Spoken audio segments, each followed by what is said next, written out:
Good morning. We're going to get started this morning with an invocation led by Pastor Leslie Johnson of East Lake Church, Cumberland. And that will be followed by the Pledge of Allegiance led by Janice Shelton, representing Girl Scout Troop 7110. Please stand as you are able.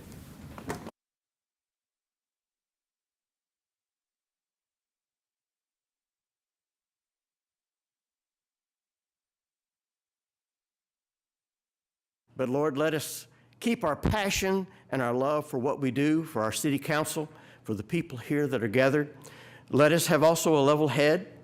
Let us come together in our differences, that we may see different sides of things, that we may come to an understanding of each other. Lord, we ask a blessing upon the works of the day, that passion and that love for what they do would just come through everything that they decide, everything that they have to deliberate today. Lord, continue your presence over the people here. May be there a wonder and a peace and excitement for the day. Lord, we put it in your hands and we give thanks. You are our God and our guidance. Be here with us, with all our differences and all our similarities. In the Lord's name we pray. Amen.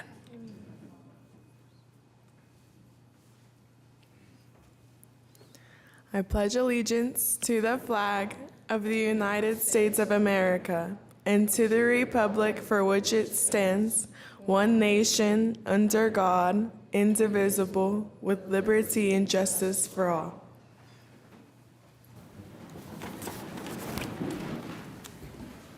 Thank you, Pastor Johnson, and thank you, Janice.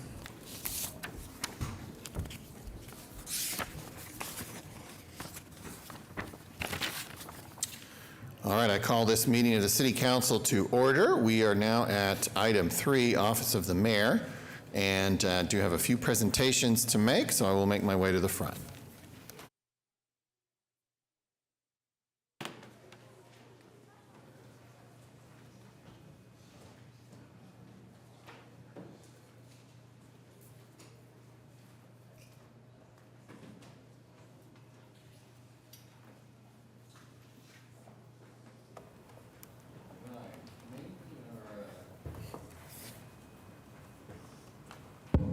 Maybe our friends here for Bike Month come forward?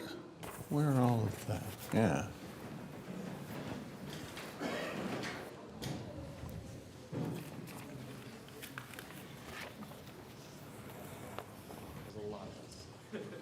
Yeah, just fill all the space up here. That'd be fine.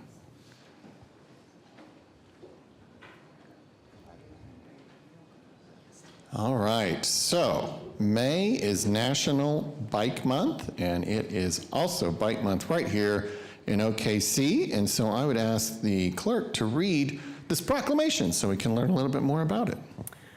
Whereas the League of American Bicyclists recognizes May as National Bike Month, which is celebrated in communities across the country. And whereas National Bike to Work Day will be observed on Friday, May 16th with group bike rides hosted by the City of Oklahoma City, the Association of Central Oklahoma Governments, ACOG, and Downtown OKC Partnership. And whereas the annual Bike Fest held on Sunday, May 4th was a family-friendly festival celebrating the benefits of bicycling for fun, fitness, and transportation. And whereas the City of Oklahoma City, ACOG, Downtown OKC Partnership, Embark, local bicycling organizations, and bicycle shops are promoting public awareness and safety education to help reduce serious and fatal collisions. And whereas creating bicycle-friendly communities improves residents' health, well-being, quality of life, community spirit, and safety while reducing pollution, congestion, and wear on roads. And whereas the ongoing implementation of Bike Walk OKC, Oklahoma City's comprehensive bicycle and pedestrian plan, is building a citywide network for riders of all ages and abilities.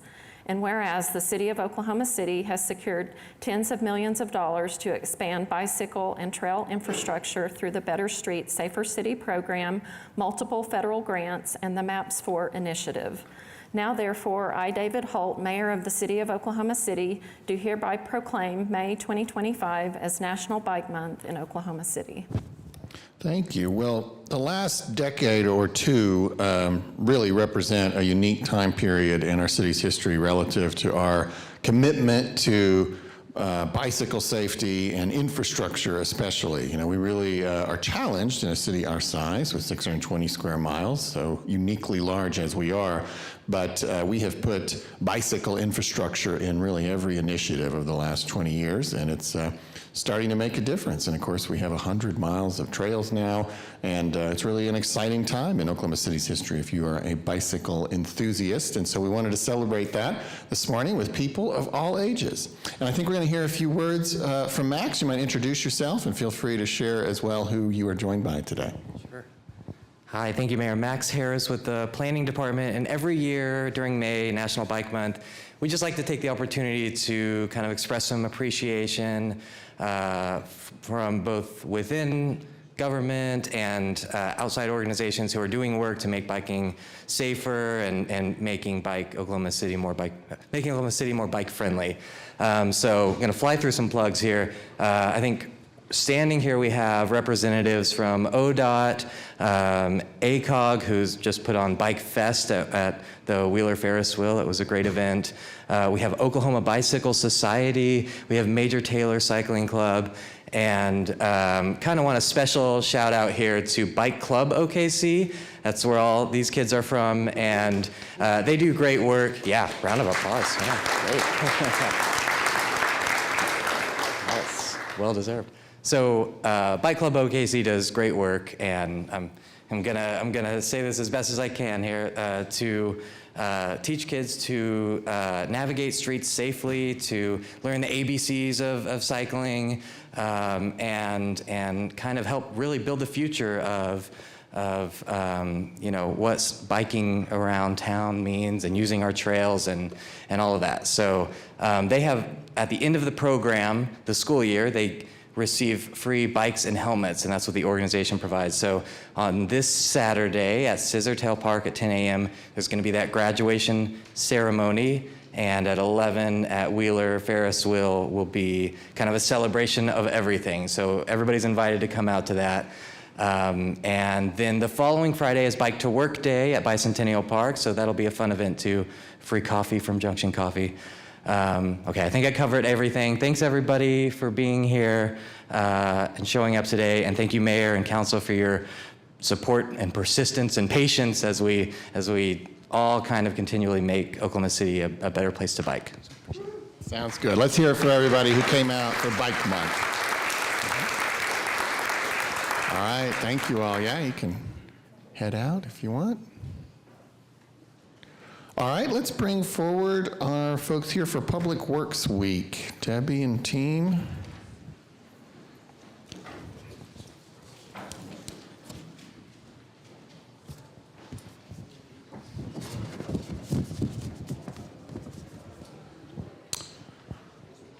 Well, of course, Public Works is a core function of our city government, and to learn a little bit more about that, let's read this proclamation.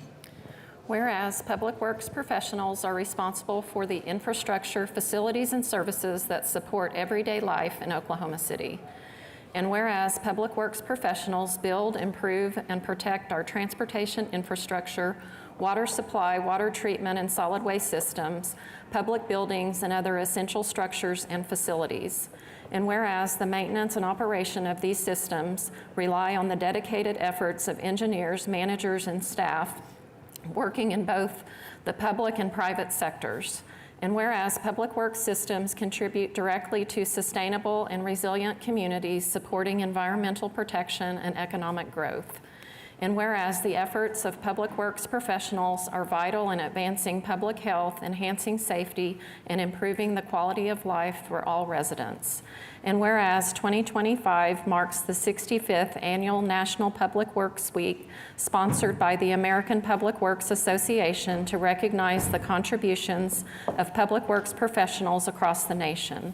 Now therefore, I, David Holt, Mayor of the City of Oklahoma City, do hereby proclaim the week of May 18, 2025 to be National Public Works Week in Oklahoma City.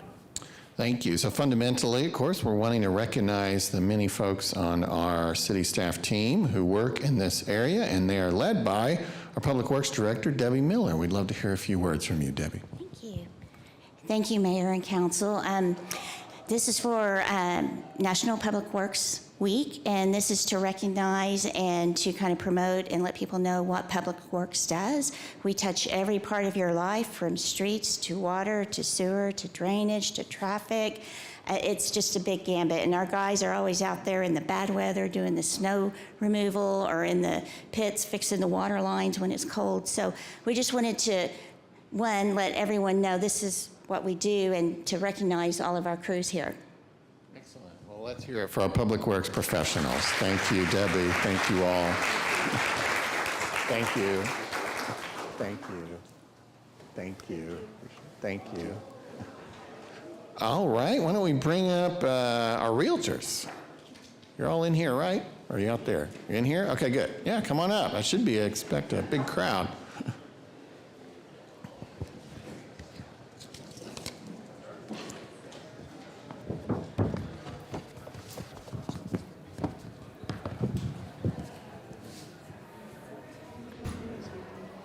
Well, I often say that realtors are, in many cases, the first people that new residents meet here in Oklahoma City. You're sort of our welcome committee, and you have also been great partners to us at City Hall on many initiatives, and we're going to hear a little bit more about that. It is Realtor Day, and I'd like to ask the clerk to read this proclamation.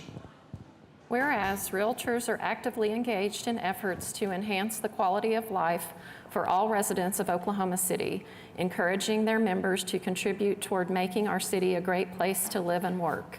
And whereas realtors advocate for homeownership and fair housing through a range of initiatives, including the development and implementation of plans, policies, and programs that increase access to safe, quality, and affordable housing. And whereas realtors are key supporters of transformative community initiatives that have shaped Oklahoma City's growth, such as MAPS, Keep OKC Big League, and the OKC PS Bond. And whereas realtors are actively involved in addressing pressing community issues, including efforts to make homelessness rare, brief, and non-recurring. And whereas realtors consistently engage with various stakeholders to support thoughtful and sustainable development in Oklahoma City. Now therefore, I, David Holt, Mayor of the City of Oklahoma City, do hereby proclaim May 6, 2025 as Realtor Day in Oklahoma City. Well, thank you. You know, I really don't think we should ever take it for granted what a great partnership we have here. You have a major policy proposal on today's agenda that you're very interested in. You're very involved in the development and passage of major initiatives, and not to call them out, I'll leave names out, but you know, I certainly noticed that in a neighboring community last year, there was a major proposal to make a core investment in that city's infrastructure, and the realtors there were the leaders of the opposition. So I do never take it for granted that Oklahoma City's realtors stand shoulder to shoulder with us, and we work together to invest in our community. And of course, we've all seen how those investments have made such a difference and helped your business and helped our city, and it's been mutually beneficial. So we would love to hear a few words from Vanessa, you're the current president, Vanessa Johnson, current president of the Oklahoma City Realtors. The floor is yours. Thank you. Thank you. Okay, I wrote a few things down. Okay. Good morning. Thank you so much, City Council members, City Manager Freeman, dedicated staff, and everyone here. On behalf of the Oklahoma City Metropolitan Association of Realtors, the folks who help people find their little slice of OKC, thank you for the kind words in the proclamation. If you're an OKC member, well, you're all standing up here, so I don't have to have you stand up, but I appreciate you guys all being here. You make the annual Realtor Day at City Hall possible. Think of it as our annual See How the Sausage is Made tour of the city government. This day connects our members with important work happening here, as the resolution noted. We've long supported initiatives like MAPS and the GO Bond that make our city a better place to live. It takes more than just money. It also takes understanding. That's why we bring our association leaders here each year to see firsthand what you do, meet you and staff, and get a real sense of how our city operates. We at Oakmar are proud to help improve Oklahoma City's quality of life. We believe the best way to do that is to be informed and engaged. It's not just enough to be a member. we need to do the heavy lifting of understanding the challenges and strategies you're working on to make OKC the place people want to be. So thank you again for this. We look forward to our continued partnership with you and the City Council as we work to build an even better community. We're in this together, making OKC the place where everyone feels right at home. Thank you again. Thank you. Let's hear it for our realtors. That's yours. Thank you all. Thank you. Thank you. Thank you very much.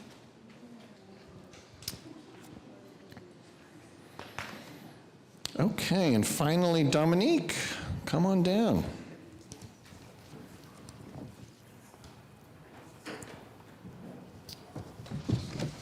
Well, it's time now to recognize our Teacher of the Month and to learn a little bit more about you. I'd ask the clerk to read this resolution. Whereas Dominique Ponsley has been named Teacher of the Month for May 2025 by the Oklahoma City Public Schools Foundation and Rotary Club of Oklahoma City. And whereas Dominique was an Oklahoma City Public Schools District Teacher of the Year finalist for 2024. And whereas Dominique serves as a science and study skills teacher at Southeast Middle School, where she mentors new educators and implements innovative teaching methods. And whereas Dominique fosters an inclusive and dynamic learning environment where all students feel valued and encouraged to excel. And whereas Dominique's dedication extends beyond the classroom, contributing to the school community through her involvement in various committees and initiatives. And whereas Dominique believes in the transformative power teaching to change lives and improve students' futures. And whereas Dominique Ponsley demonstrates strong leadership skills, compassionate nature, and commitment to educational excellence.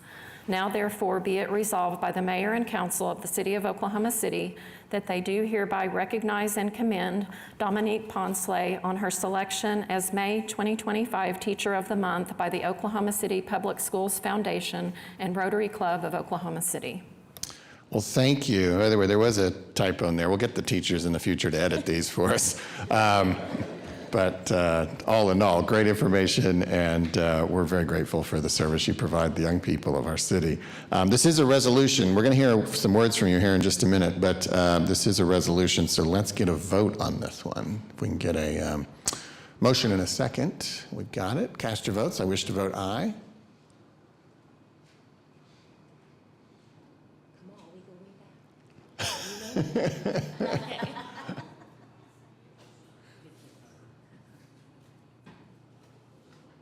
All right, passes unanimously, and with Kamal's support as well. So.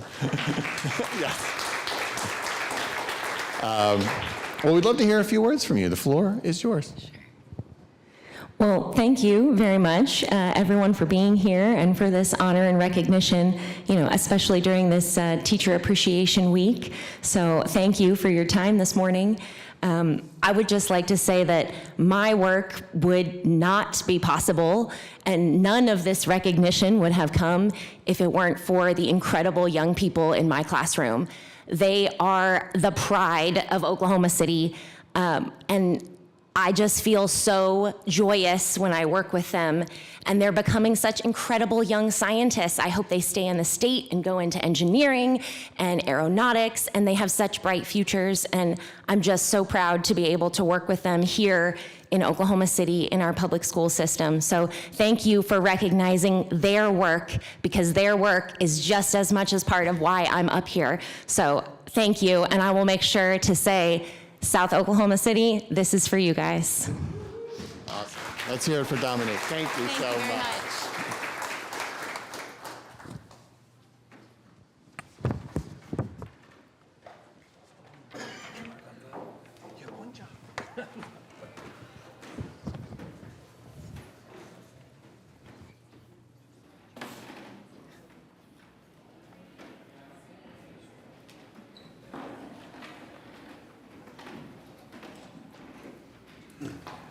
Okay, we have a few more items on Office of the Mayor. We have some appointments. So items B through G are appointments to Mechanical Code Review, Oklahoma City County Board of Health, the Post-Employment Benefits Trust, the Redevelopment Authority, the Riverfront Redevelopment Authority, and Urban Renewal. We could take those with one motion.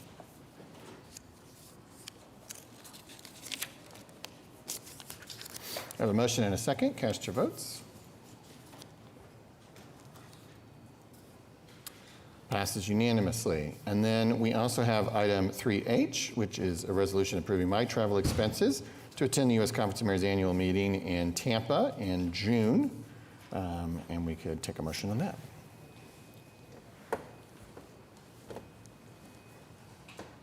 I have a motion and a second. Cast your votes.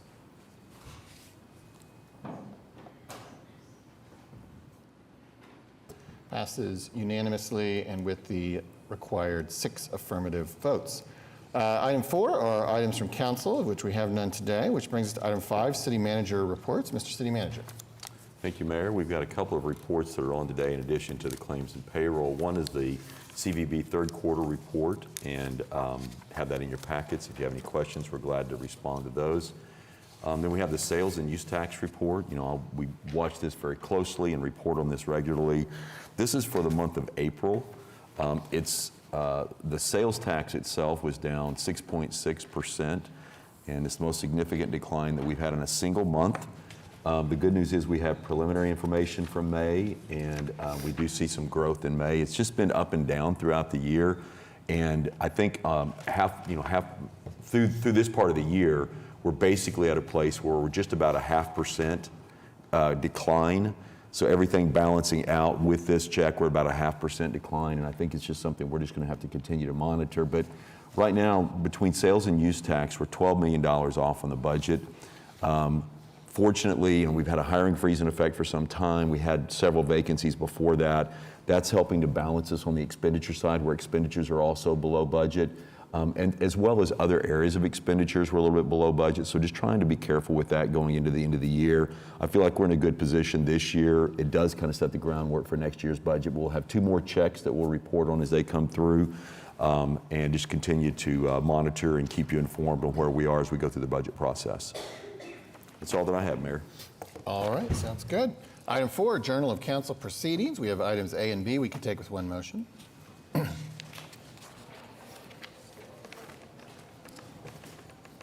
have a motion and a second. Cast your votes.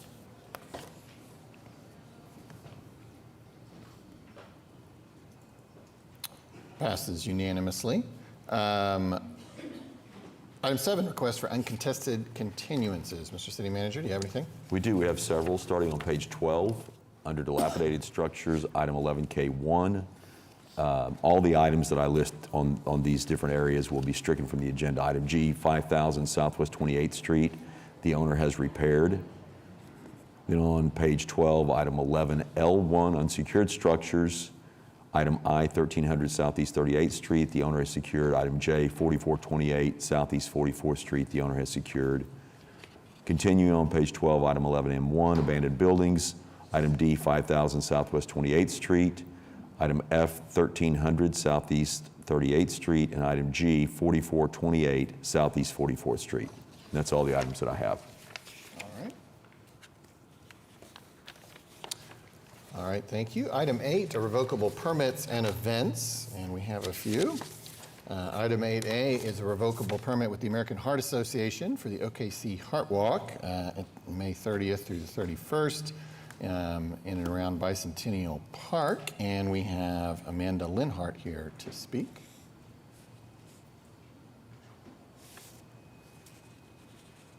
Yes, the Heart Walk is on May 31st. Activities start at 8 a.m. They will be over by 11:30.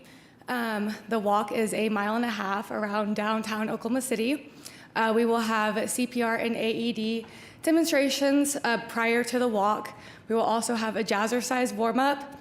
It is 80s themed this year, so we would love for all of you guys to come out and all of you guys to come out to the Heart and Stroke Walk and at least learn CPR and AED demonstrations if you don't have time to stay for the walk. And if you do want to stay for the walk, dress in 80s and have some fun with it. So asking for it to be at Bicentennial Park. Sounds good. The council member for that ward is not here today, but I'm sure we can take it up. If somebody wants to make a motion virtually, well, I like your chances. We've got a motion and a second. Cast your votes. Passes unanimously. Thank you. Okay, 8B is a revocable permit with OKC Public Tennis to hold the OSSAA State Tennis Championships 2 weekends in May at Will Rogers Park. We've got Tim Ritchie and Cannon Lowe here to speak. Hi, I'm Cannon Lowe. This is my boss, Tim Ritchie. We two of the guys in charge of running the Oklahoma High School State Championships each year, which is every single high school in Oklahoma coming together. So it's a pretty big event for us. We've got about 1,000 to 2,000 people coming through there, and we use the permit to help a lot with the traffic, making our Pat Murphy Drive along the center there a one-way, and then also blocking off another entrance there. So we would appreciate another approval. All right, Councilman Cooper? Shall we move for approval?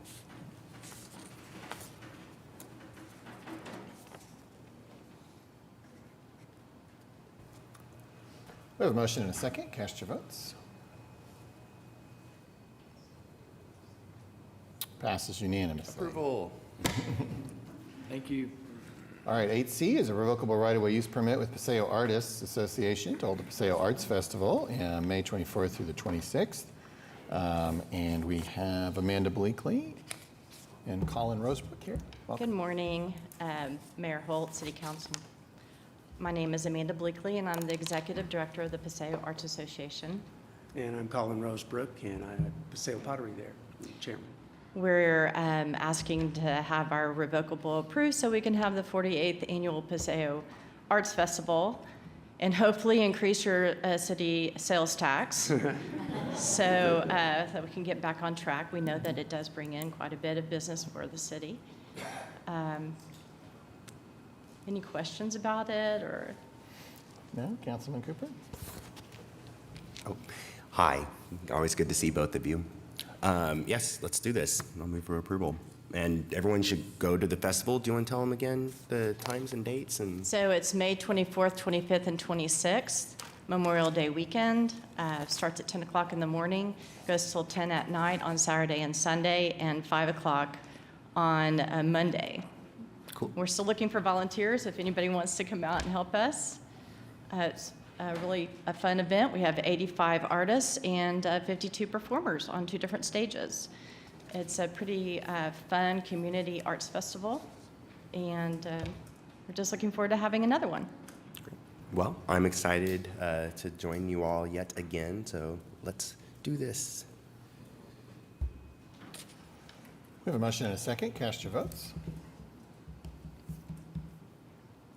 Passes unanimously. Thank you. Thanks. Thanks for all you all do. Okay, item 8D and 8E are kind of related, it looks like. The 8D is a permit, joint revocable permit with the Oklahoma City Water Utilities Trust and Bodies Race franchise to hold the Do Not Stop 5K, 10K, and half marathon at Lake Stanley Draper on May 17th. And then item E is a joint revocable permit with the Oklahoma City Water Utilities Trust and Bodies Race franchise to hold the hometown half at Stanley Draper on June 7th. And we have Morgan Danker here to talk about both items. Yeah, hi, my name is Morgan Danker. I work with Oklahoma City Parks and Rec.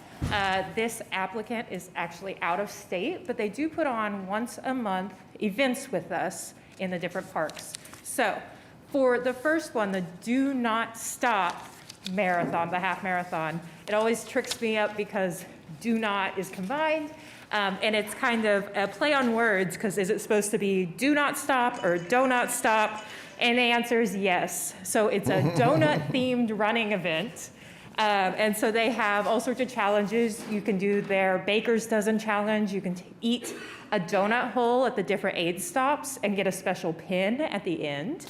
And then the other one is the Hometown Half Marathon. So it's a local themed run. So they'll have some vendors of local organizations and things at that run, but both will be out at Lake Draper. Do you have any questions? No, Councilman Stone? Thank you, Mayor.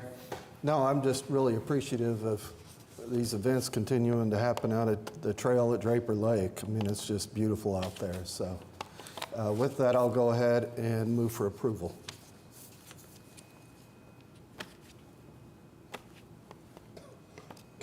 We We have a motion and a second for item 8D. Passes unanimously. And then let's get a motion on 8E.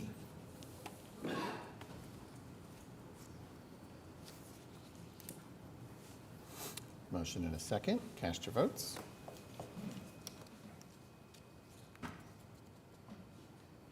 Passes unanimously. Thank you. All right, well, now we'll recess the council meeting and convene as the Oklahoma City Municipal Facilities Authority. We only have claims and payroll, item A, today, but we'll go ahead and take a vote to accept that.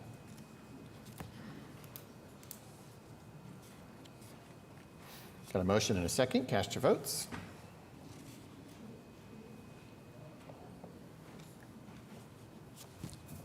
Passes unanimously. We'll adjourn OCMFA and convene as the Oklahoma City Public Property Authority, where we have items A through D we can take with one motion.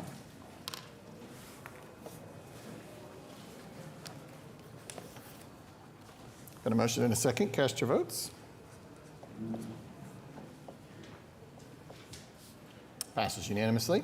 We'll adjourn OCPPA and reconvene as the council. We are on item 9, the consent docket. There are actually no scheduled presentations. Is there anything that a council member wishes to pull out for a separate vote, comment, question?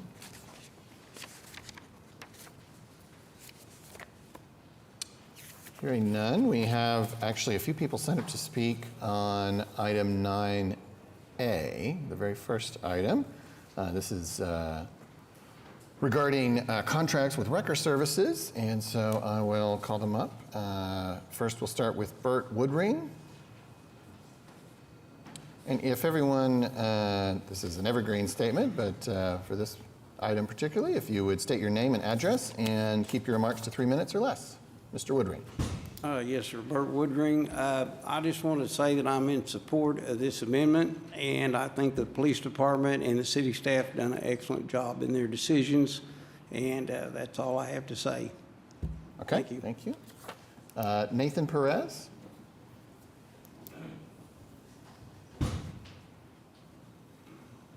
Nathan Perez, Car Cab Wrecker Service. We are the district record for Ward 4, and since the first of the year, we've been covering Ward 7, the southern half of that, and we're fully prepared, fully staffed, and got all the trucks ready to continue on with this. So that's all. Next up is Hank McVeigh.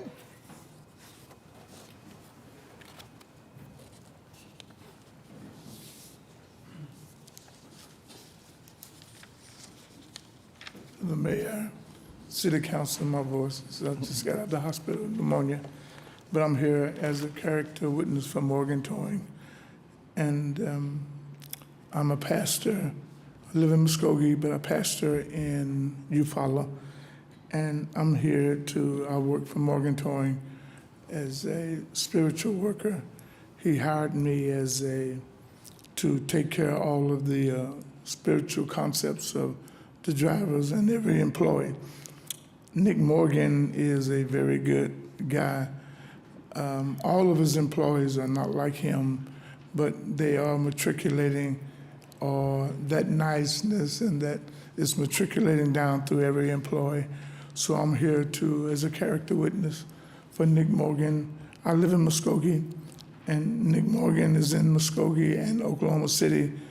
And I would appreciate it if y'all would recognize him as a record service here in Oklahoma City. Thank you. Thank you. And finally, Nick Morgan.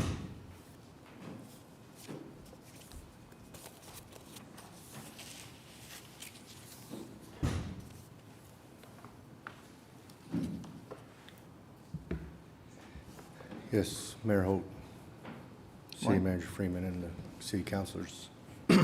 I'd like to, first of all, thank everybody for taking the time to reconsider to allow Morgan Towing and Recovery to serve the citizens and the Oklahoma City Police Department. I've made the necessary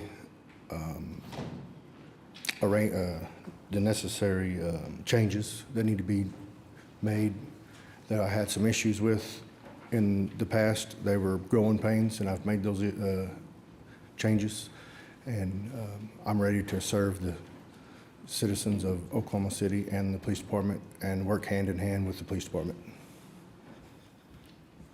Okay, thank you. All right, well, if there's nothing else, we can adopt the consent docket now.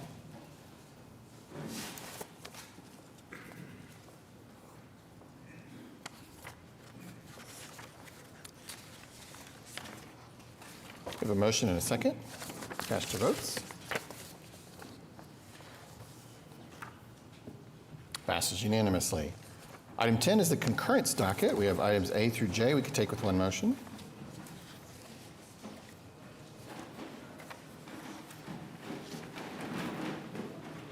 We have a motion and a second. Cast your votes.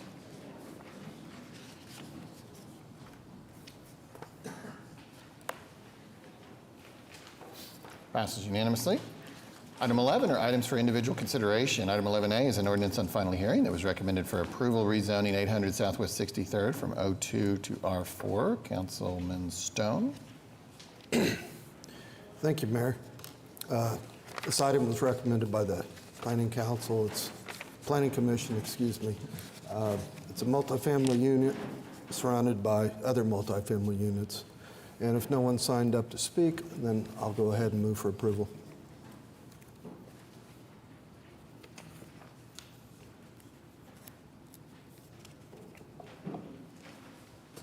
Got a motion and a second. Cast your votes. Passes unanimously. Item 11B is an ordinance on final hearing that was recommended for approval, rezoning 4511 Southeast 59th from R1 to I2. Back to you, Councilman Stone. No one signed up to speak on this one? No, they have not. In fact, I'll go ahead and say no one has signed up to speak on any zoning case today. Awesome. I think the Planning Commission did a great job on this one. They took care of a existing issue on it, pulled back the zoning about half a football field in distance to take care of some of the neighbors surrounding the area. So with that, I'll move for its approval.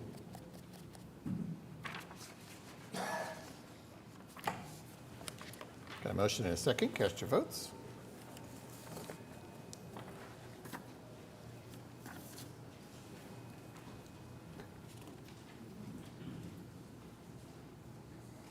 Passes unanimously.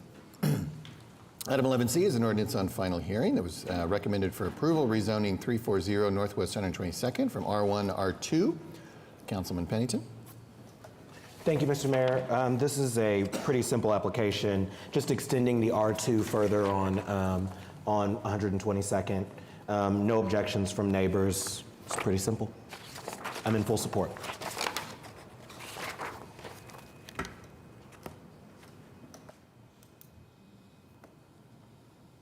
We have a motion and a second. Cast your votes.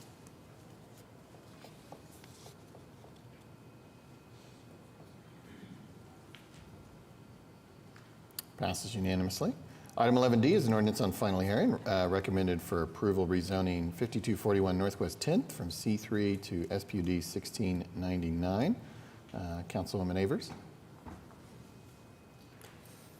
All right, first time. Dun, dun, dun. You're going to do great. All right, thank you. And since no one has come to contest this and Commissioner Meek recommended approval subject to the summary of technical evaluation, I'll make a motion to approve.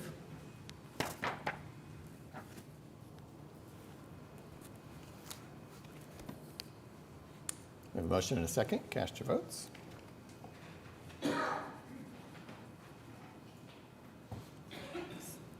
Passes unanimously. Item 11E is an ordinance on final hearing recommended for approval, rezoning 14601 South Sooner Road from AA to SPUD 1714. Councilman Stone. Thank you, Mayor. This actually is a really interesting project over on South Center. It'll help increase our tax benefits. So with that, I'll move for its approval.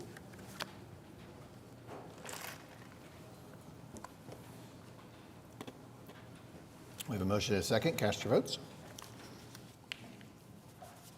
Passes unanimously. Item 11F is an ordinance on final hearing that was recommended for approval, rezoning 2615 Norman Avenue from R1 to SPUD 1715. Councilman Cooper. Mr. Box, you want to come tell us what you got for us for consideration? please? Thanks. Yes, good morning. David Box, 525 Northwest 11th Street. This is an SPD that would allow for a duplex on this lot. This was recommended by Planning Commission unanimously, and there was no protest. Okay. Well, with that, I'll move for approval. And thanks for reaching out to me about it yesterday.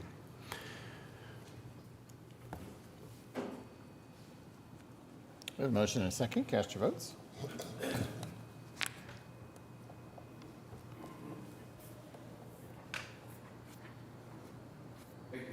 Passes unanimously. Item 11G is an ordinance on final hearing recommended for approval, rezoning 2207 North Gatewood from R1 and UC to SPUD 1717 and UC. Did Councilwoman Hammond communicate with anyone about this item? Mayor, hi, me, hello. Yes, Councilwoman Hammond spoke with me on Friday, and she requested I carry this for approval. Okay.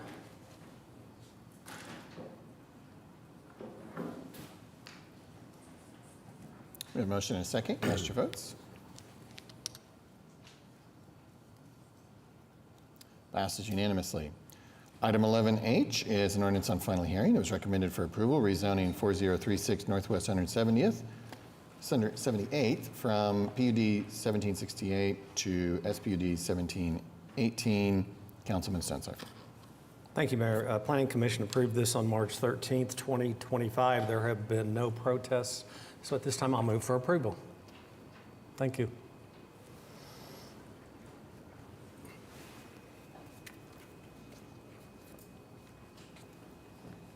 We have a motion and a second. Cast your votes. Passes unanimously. Item 11I has a couple of elements. First up is an amendment to the master design statement dated March 21st, modifying the item as described here. Second is I2, an ordinance on final hearing that was recommended for approval, rezoning 17901 Grove Parkway from PUD 1111 to SPUD 1719. Councilman Stonesifer. Thank you, Mayor. Planning Commission approved this. There are no protests, so at this time I'd take the first step to amend the master design statement dated March 21, 2025.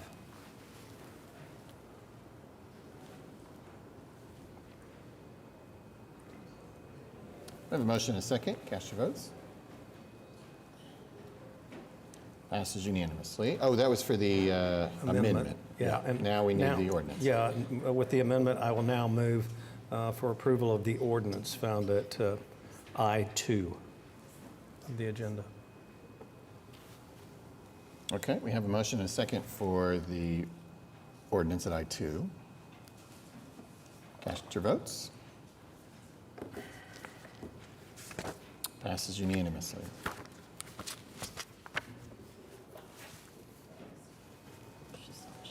Got it.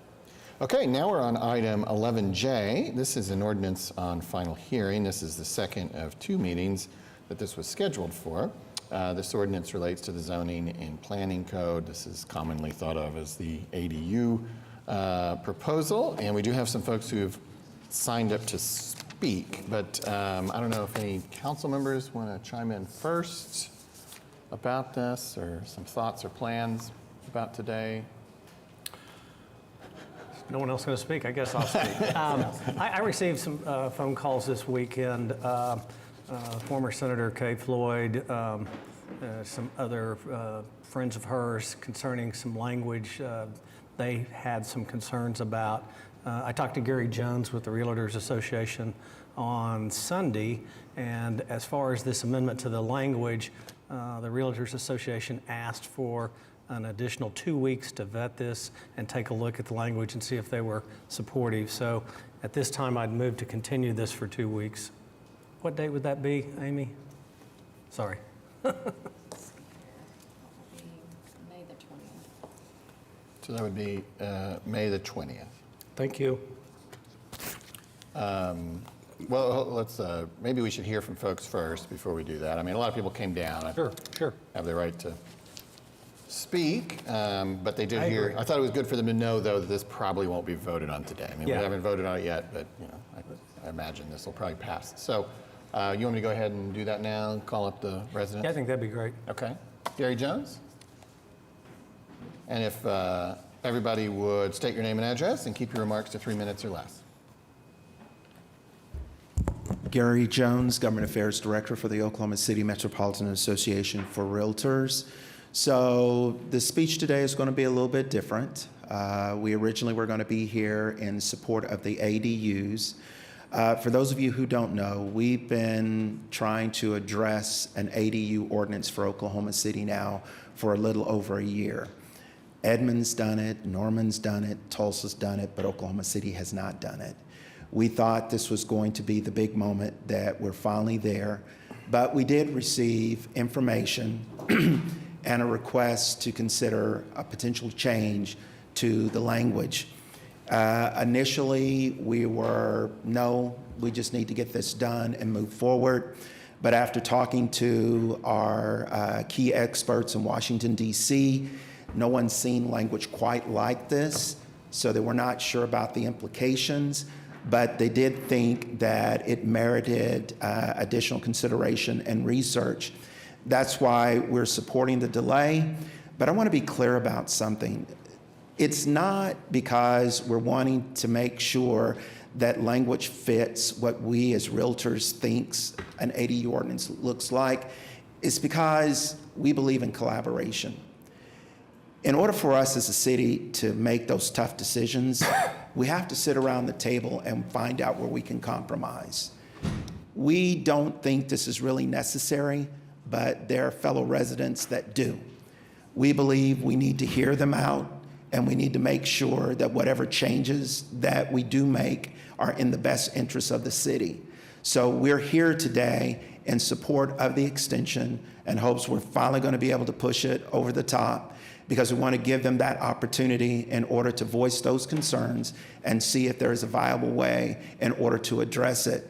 We believe there is an opportunity in order to modify this legislation based on what our experts tell us, but I am not here today in order to do that. And for us, 2 more weeks is something that we're willing to do for our fellow residents in order to find a solution. Thank you. Thank you. Kelly Work. Yes, good morning, Mayor and members of the City Council. My name is Kelly Work. My address is 105 North Hudson, Suite 304, and I am here representing a group of residents who live in the urban core area that will be most affected by the proposed ADU ordinance. We support the deferral. We have provided a proposed amendment to the ADU ordinance that has been introduced before you all. And our objective in doing so was to see if we could find a reasonable basis for a compromise. We think we can improve on what has been presented to this point, and then also perhaps address some of the concerns that we have about ADUs that would be allowed under the terms of this new ordinance. So we are committed to work with all involved. I have spoken a couple of times with Mr. Jones, and we'll, between now and the next meeting, see if we can reach an agreement on some proposed language for the ordinance. We appreciate your time. And Kelly, the only thing I'd ask, the proposed language, could you make sure that gets to all the council? And if anybody has questions, they should call you. Is that right? Certainly, yeah. Okay, We'll do sir. that. And Kelly, also, just so that we're clear, because I recognize that I am the cause of much of this delay for the last year, having led the task force at the Planning Commission. But could you I want to make sure that we're clear here about specifically what issues we're going to spend the next 2 weeks addressing. Because I don't want us to continue to move the goalposts and revisit issues that were consistently addressed in the discussion that the Planning Commission had for the last year. So could you just name those specific things we're going to address in the next 2 weeks? Sure. The amendment, as it's presently proposed, the ordinance, as we understand it, would allow accessory dwelling units in this urban core area in the residential districts as a conditional use. So in other words, there would be, provided the conditions are met, there would be no notice and hearing provided. That's a concern for our neighborhoods, that there would not be an opportunity for there to be notice and hearing before a public body where concerns could be expressed and the neighbors could have some input. What we are proposing as an alternative with our suggested amendment is that the accessory dwelling units would continue to be allowed as a conditional use where the property is the primary residence of the owner.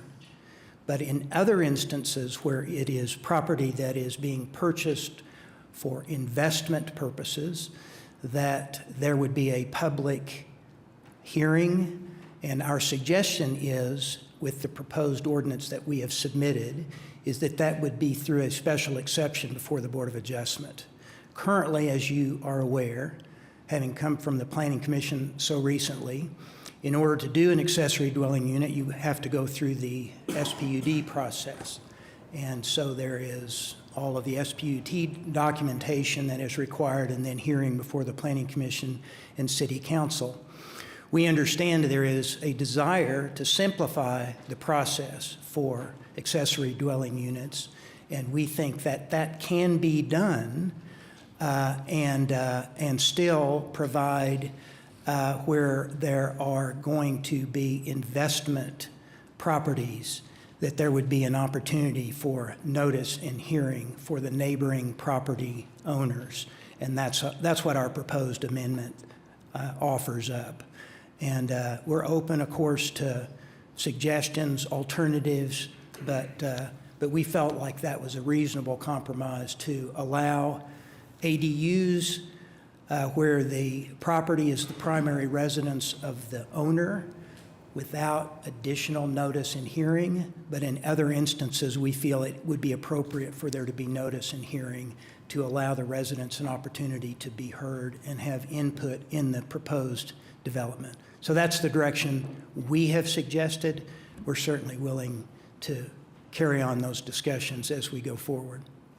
I appreciate that, Kelly, and I'm open to considering that amendment. I just wanted to be clear that this is not a wholesale review of the concept of, well, we won't have notice as much as we did before. I don't want to revisit that issue because we've had that discussion numerous times. It's just about this narrow suggestion, and again, I'm open to it. I think it's a good suggestion for us to deeply consider. My fear is that we're going to start the whole conversation all over, so I appreciate your assurance that we're focused on that amendment.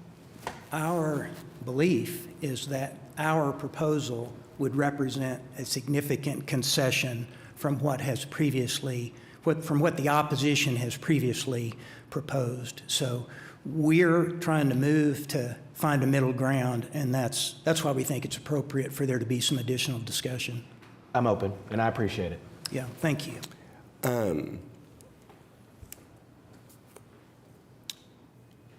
I too am open, but I opened up yesterday, and finals were all last week, and tomorrow my grades are due. So last night I had the Thunder game muted because can't have too much stimulation, and then I had the papers in front of me, and a writer of an op-ed, which I believe you represent those folk,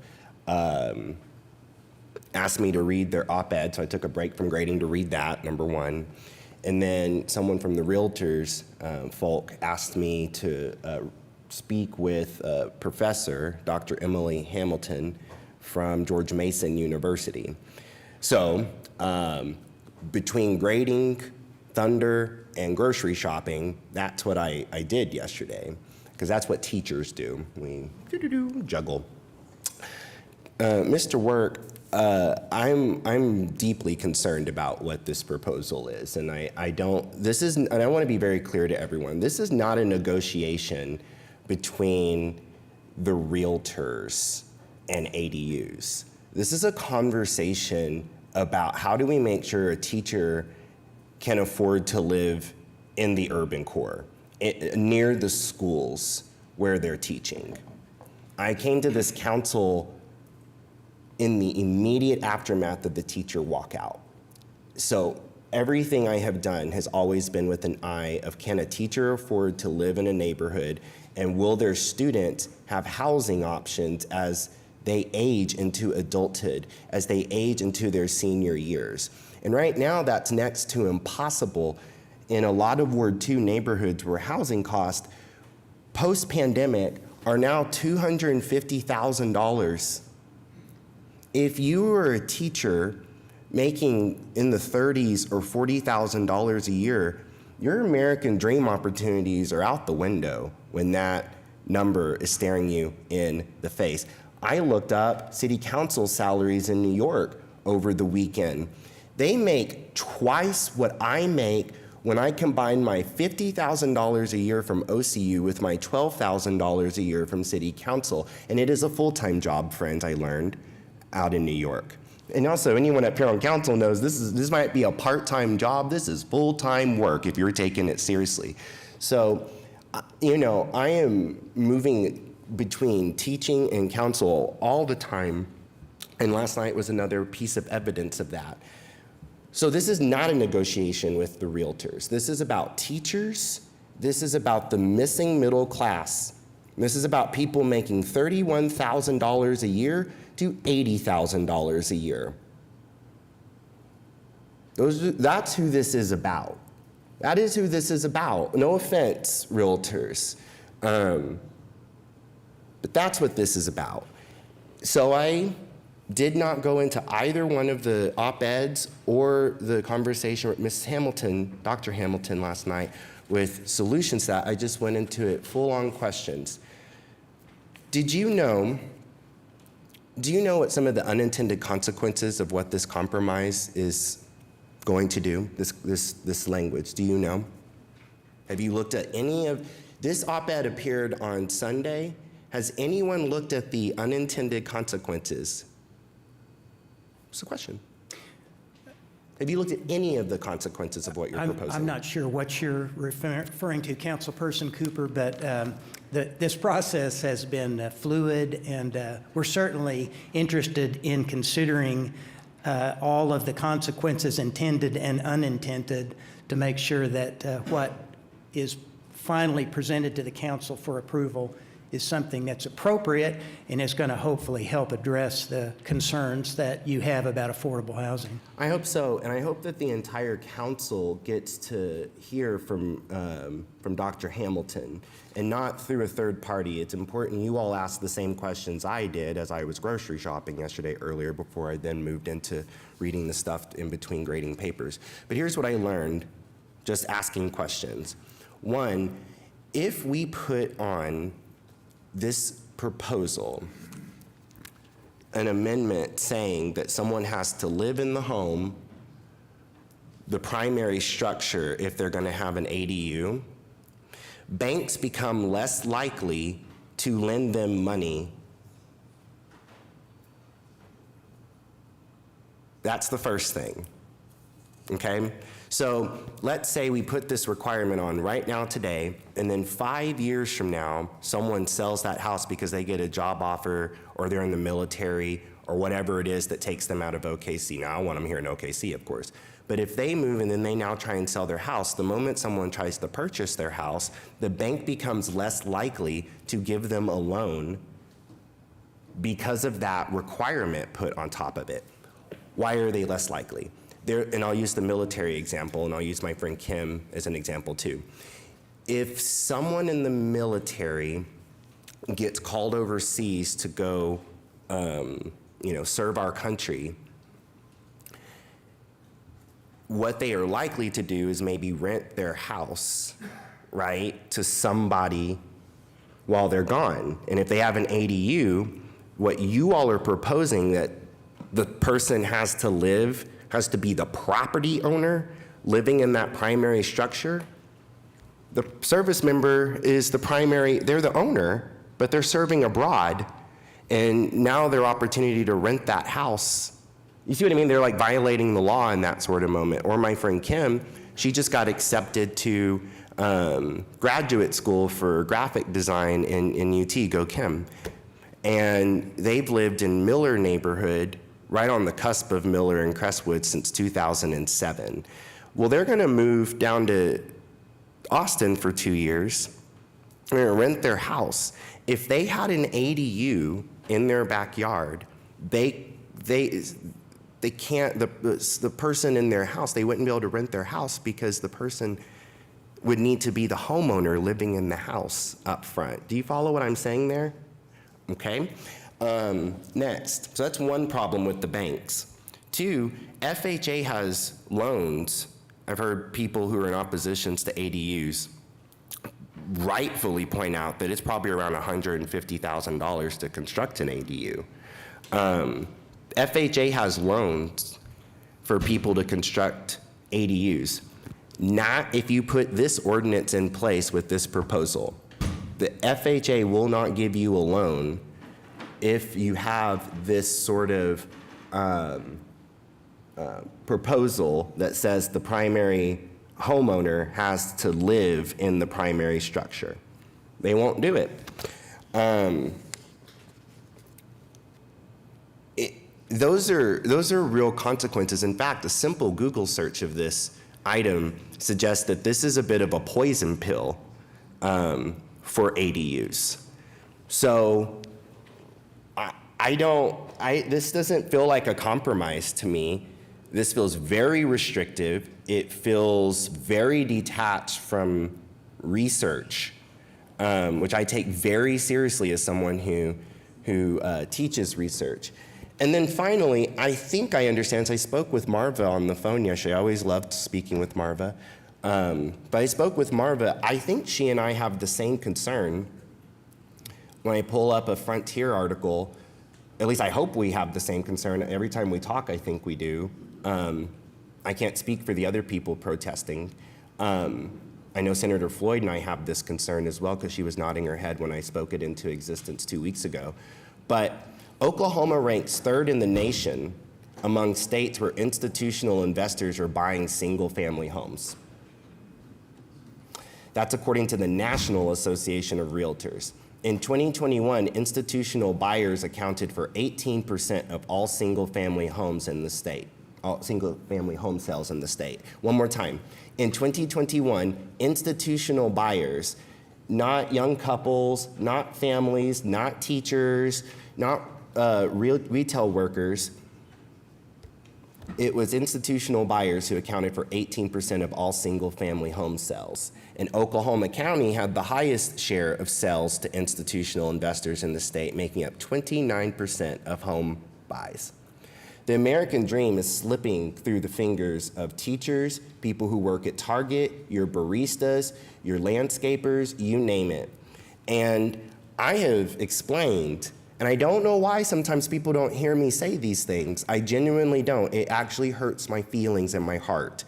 I have explained that this summer, lickety-split, any neighborhood in Ward 2, I'd blanket the whole ward if they'd let me, with urban conservation protections. Protections.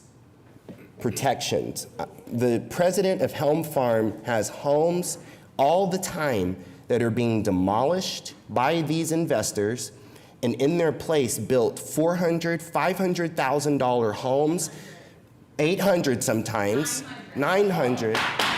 Sorry. Sorry. Thanks. Sorry, I thought you were gabbling me there, Mayor. I was like, oh my God, I'm sorry. Thanks.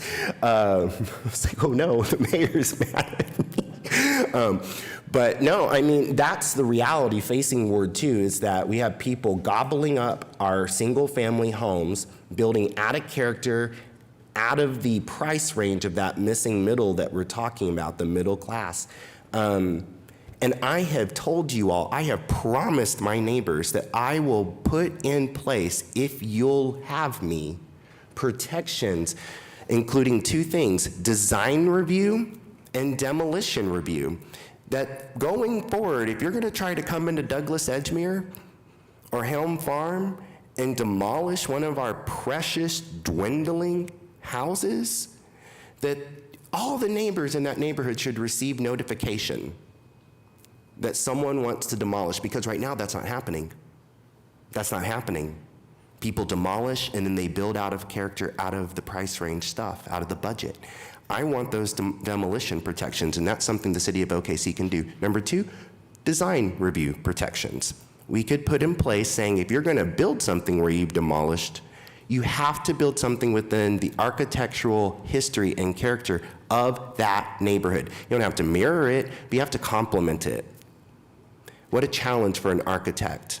So sometimes neighbors don't hear me when I say these things. I will never understand it because I am dedicated to those protections. They are a priority for me. They have been a priority for me since I walked for 2 weeks starting on my birthday in April 2018 to stand with teachers, students, and the support staff and their families. A teacher should be able to live in our neighborhoods, and an affordable ADU is an option to do that. And the proposal you all have put forward has very unintended consequences of taking off the market that housing possibility.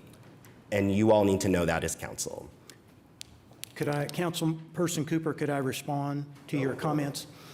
The proposed amendment that we've suggested would not, in our view, prevent ADUs from being constructed in the areas where they are being proposed to be allowed.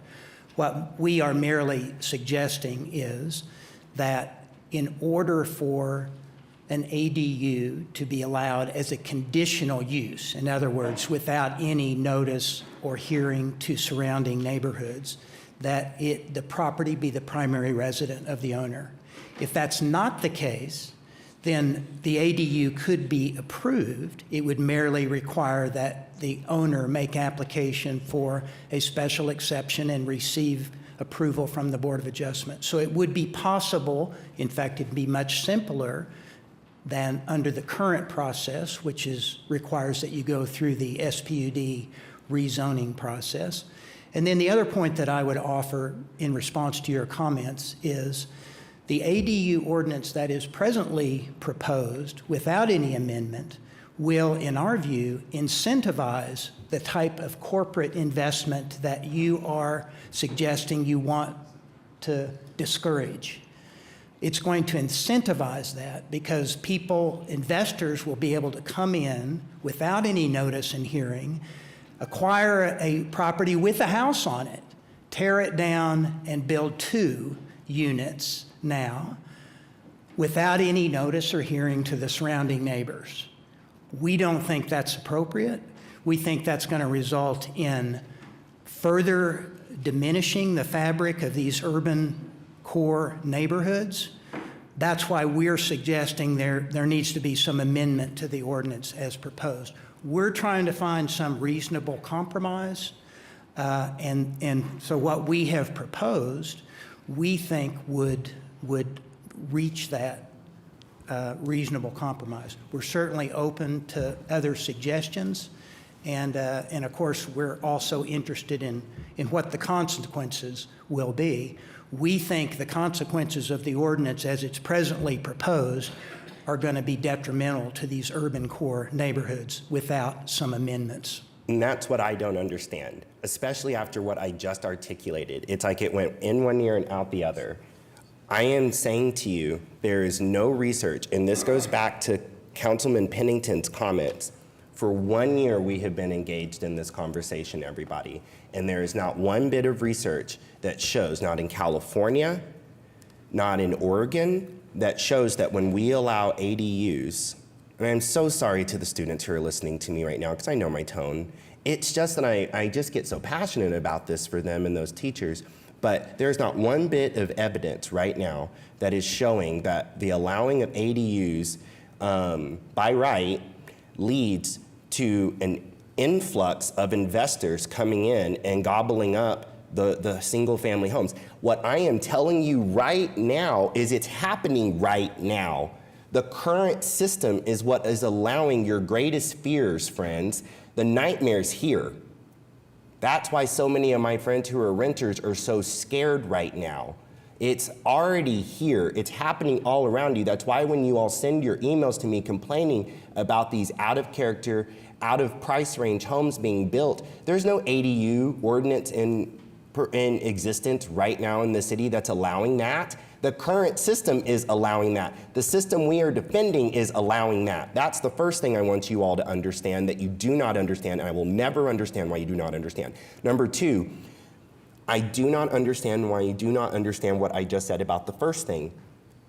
The proposal you are putting forward, that some of my friends are putting forward, to require someone to live in that primary structure, that the consequence is it takes it off the market in terms of getting loans from a bank, of getting loans from the FHA to mitigate the cost of building an ADU. I do not understand why you do not understand what I am saying. And that is I think we disagree on that, Councilperson. You disagree, but it's not backed by any sort of data. That's what I am saying to this council. We've got to make data-driven decisions. We cannot just make decisions based on our fears while our teachers and our students are wondering how they're going to pay the rent. That's what I have to say to you all right now. So bring your research, I will bring mine, and we gotta bring it to this council. This is not a negotiation between Mr. Work and the Realtors. This is a negotiation between our people and this council. All right, we're back on residents who've signed up to speak. John Cousins.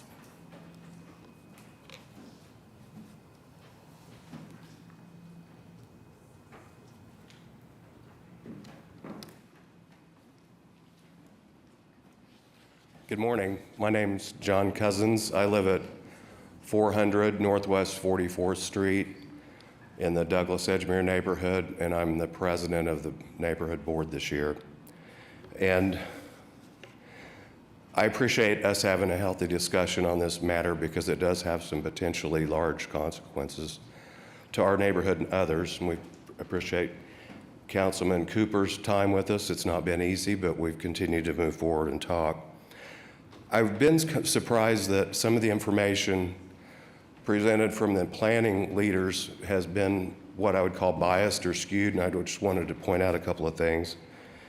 In their presentation, they said that the surveys showed that over 70% of the people in the survey were in favor of the ADUs, but I don't believe it was a scientific study.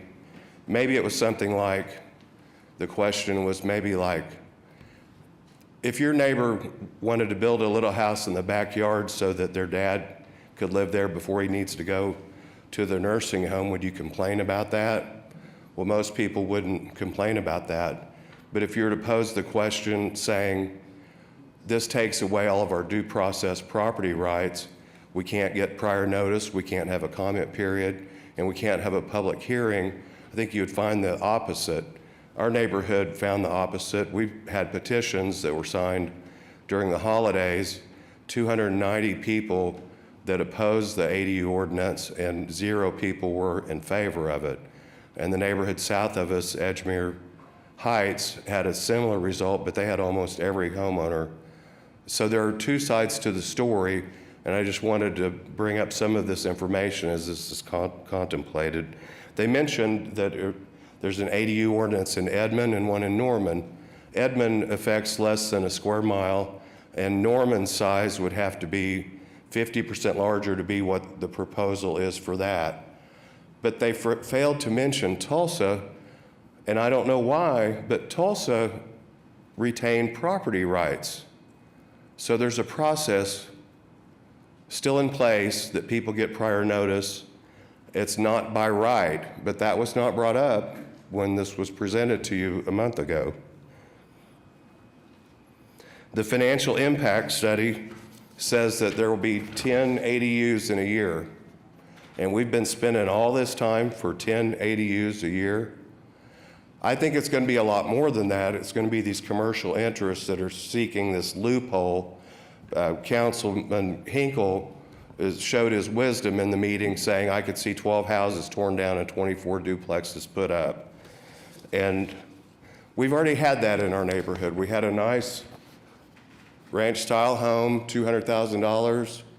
It was purchased by corporate interest, torn down, put up 2 big barn-looking massive houses that are going to be over $500,000. Took away an affordable house, have unaffordable homes. Mr. Cousins, we're at time. Okay. Anything else? I appreciate the Summation? All right. Thank you. conversation and the citizens and homeowners having a voice in this process. Thank you. Thank you. And she was daydreaming, but she's going to, from here forward, the clerk will tell you when you have 30 seconds left. Next up is Senator Kay Floyd.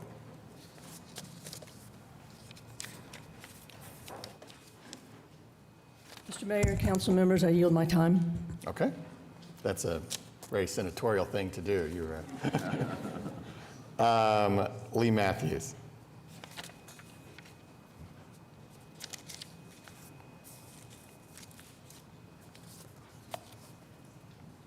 Good morning, everybody. Thanks for your time here this morning. My name's Lee. I build tiny homes in people's backyards. That's what I do. So we mentioned data making decisions, right? I talk to people every day that want to build ADUs in their backyard. And I mentioned this last time, it's about 80% of the people that call me are building it for their family members. So like I appreciate the investor component that Councilman Cooper mentioned earlier. This is a family ordinance, 80% folks. And of that 80%, most of the people have a disability that are calling me. So it's not like investors coming in, gobbling up stuff. It's families coming together and taking care of mom. You mentioned dad. That's most of my phone calls. By the way, it's Guthrie also added an ordinance recently, if you hadn't heard that. We're literally surrounded by municipalities that are making this work. And it's important that it be a simple process. One of the questions I'm often asking on the phone is, when did your mom fall? It hurts because the answer to that question is recently. There's a family emergency, they call me, how fast can we get this done? And folks, if there's a big drawn out process to make it work, it hurts. Like, people want this done yesterday, and it's been over a year. We need to get this done. The 10% of people that call me that are talking about investors are helping out the teachers that James Cooper was mentioning earlier. So I would urge you to pass this ordinance. Thank you. Thank you. Vanessa Morrison.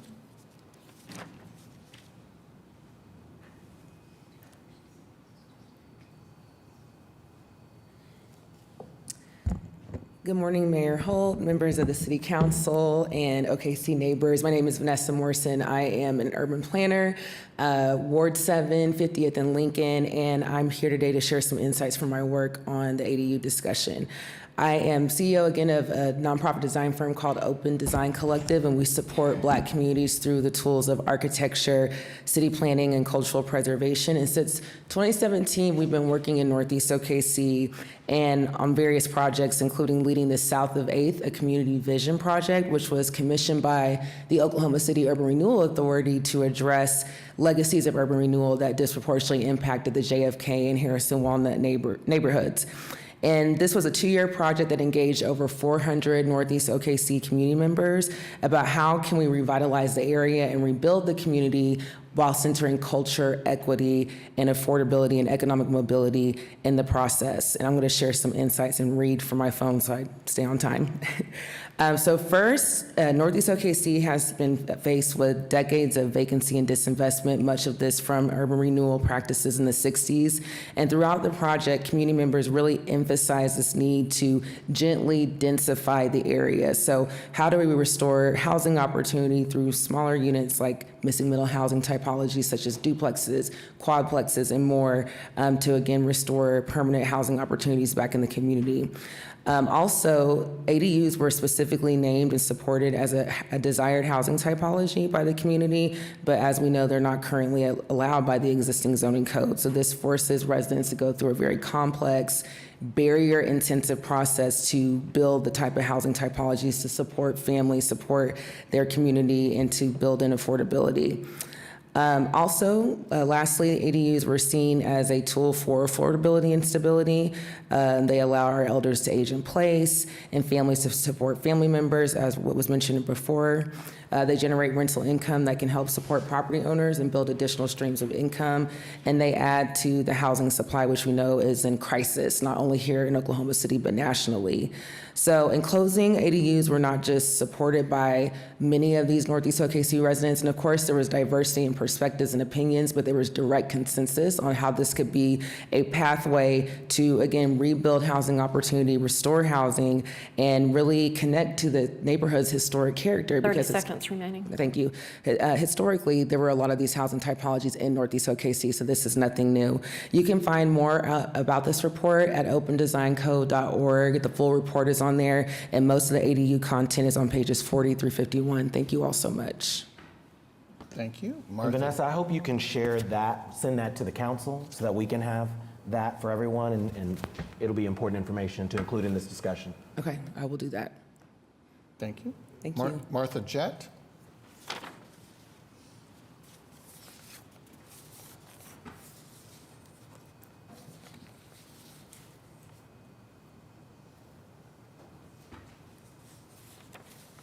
My name is Martha Jett. I live at 4914 North Harvey Parkway, Douglas Edgemere neighborhood. And I know you don't want to rehash everything, so I'm just going to say, please listen to the residents here. We need protection. My neighborhood's being torn down and monster houses that are not selling. They're just sitting there for 2 years.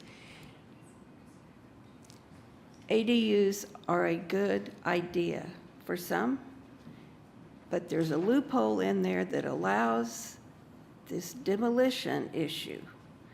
And maybe if we could all figure out how to get rid of that loophole, we wouldn't be so frothy about it. We need your protection for our neighborhoods.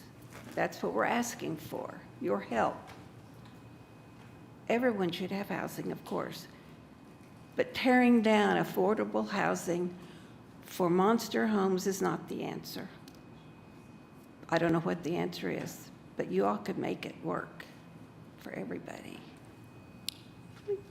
And then, Thank you. On that note, I mean, I'm here right now as our representative of our ward. If you tell me right now, and the planning director is sitting right there, tell me if I'm wrong, director, this summer, when you're ready, because I'm ready, let's work on getting those demolition and design protections for Douglas Edgemere. Like, just not even thinking about ADUs. Like, if you're ready, I'm ready, and we can do some protections that I would suggest to you are 6 decades overdue. You're nodding your head, sounds like you're good.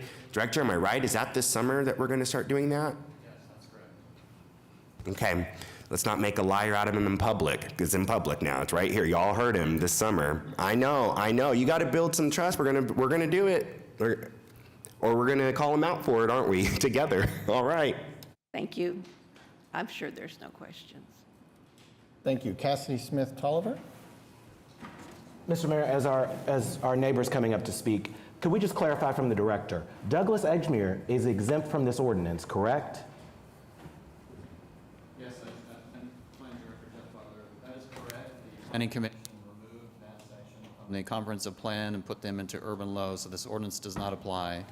Exactly. Those areas. So just want to be clear, and I appreciate hearing from our neighbors and their perspective, but I also think we need to be clear about the impact. We've exempted numerous areas in the urban core, and so those neighbors will not be impacted by this ordinance, whether it passes or not. So those detrimental effects that we're discussing, I agree with Councilman Cooper, we should address those with the zoning code update this summer.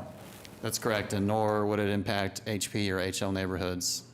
However, Director, hang out, because I'm still with Martha a little bit here. We will then, phase 2, correct me if I'm wrong, there's going to be a conversation with urban low neighborhoods about ADUs. That's why, am I right? Well, yes, we will talk about a host of things, including the things you've already mentioned. And if that's something that residents desire in the urban low areas, then that could come up and we may have that discussion. It is something that was much more strongly desired by the urban medium neighbors in our scientific survey. So that's why I'm saying to Martha and John right now that, that's why I'm so committed, Councilman.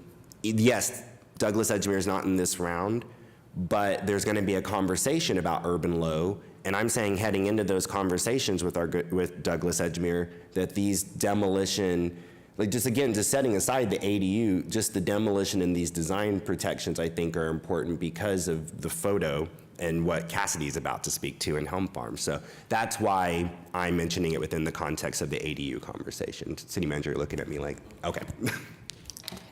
Sorry, we get really passionate about this in Ward 2. My name is Cassidy Smith-Tolliver. I live at 1216 Northwest 42nd, and I serve as the president of the Helm Farm neighborhood, where everyone is welcome, and we take pride in our social connections and advocating for our best interests. If you've never visited our community, we invite you to drop in for one of our many social events.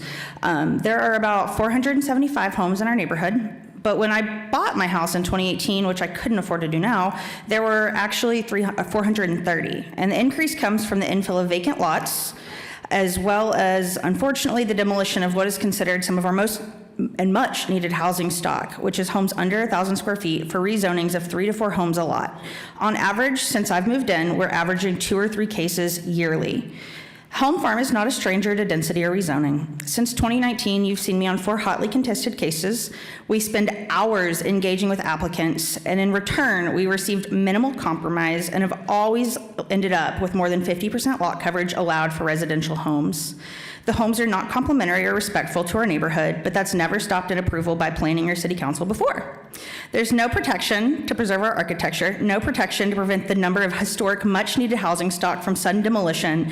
And unfortunately, even today, and as Councilman Cooper knows this week, yet another listing in Helm Farm went up that said, quote, investor special, ideal for developers looking to build multifamily development income property, which investor special lots, I mean, there are one, so I don't know how you're building multiple. Our neighborhood has taken the countless surveys and attended every meeting since 2021. The overwhelming consensus is that ADUs would benefit our neighborhood. Comments we've heard are, there are already some in our community, they're not even noticeable, or our neighbors had to move because they couldn't find a way to care for their aging parents without an ADU, and the cost and time isn't feasible.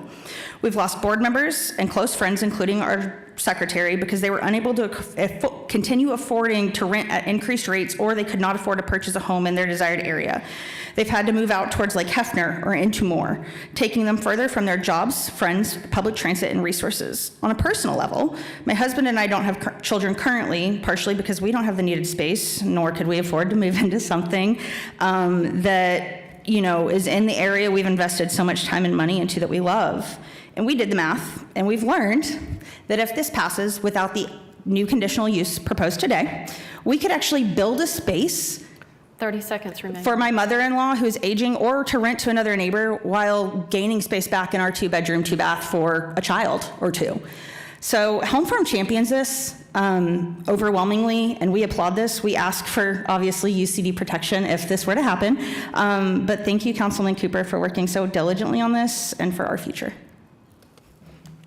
Thank you. Margaret Riggs Johnson.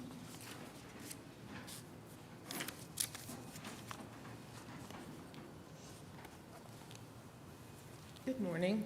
My name is Margaret Johnson. I live at 504 Northwest 48th Street. I am in the D in the neighborhood. I understand that we are exempt from this for now. I just would like you to really consider the neighborhood and the neighbors and what's happening to them. I'm not against ADUs, but I do think if you're touting them as a granny flat or age for parents, then what's wrong with a resident requirement for the main house?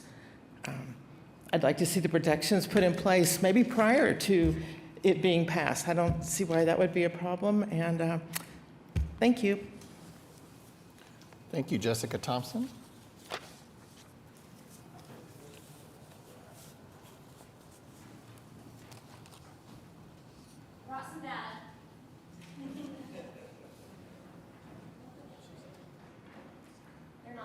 Oh, they're not the same. I'm so sorry.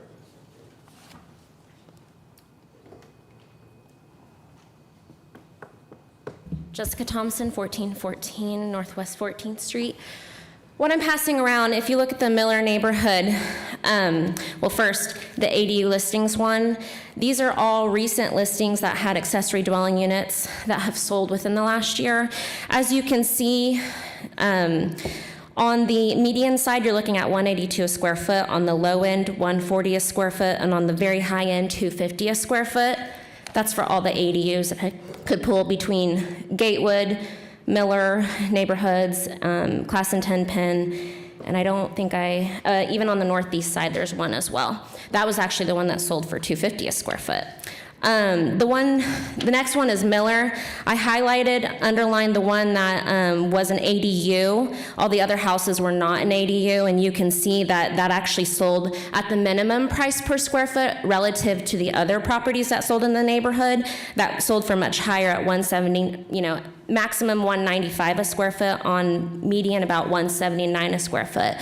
And then on Gatewood, they have a lot of listings that have sold, but on the second page, you can see that ADU sold for $182 a square foot. And these are all existing ADUs. And the median price in Gatewood is $205 a square foot, so it came in under the median price. And the maximum price for a home to sell in Gatewood is at about $304 a square foot, and that is a brand new build or remodeled. So I wanted to show that having ADUs, and also if you look at on the very end, it has DOM, which means days on market. You can see that these homes are not all that desirable for people. It takes a particular person to want to go in and buy these homes. So I wanted to bring the data and show that to you, that we're not going to see a ton of these pop up, but they are a solution to housing that we need in the city. I also wanted to point out and say thank you for, applaud the changes in the ADU ordinance that will now allow a single-story house to have a ADU above the garage apartment. Good call on that, thank you. And then appreciate that this ADU ordinance sets out the parameters for ADUs where we don't have them now. And I think it's really important to remind people that we don't have any protections right now with ADUs in what they do. So I do think that conditional uses are hard to enforce and would be burdensome on current owners, but also future owners. How do you 30 seconds remaining. For example, if you have a homeowner that has an ADU, consolidated 2 households, brought in their mother to live with them, they use it, it's multi-generational, their mother tutors students, when they go to sell that property, you can't control how the next person uses that property. How are you going to police this in a way that isn't going to be a burden to the city staff and resources and budget, and then also to the homeowners that are trying to purchase these properties? So I really think you should reconsider that and move forward with this ordinance and also reduce those parking requirements. Thank you. Thank you. Lynn Smith.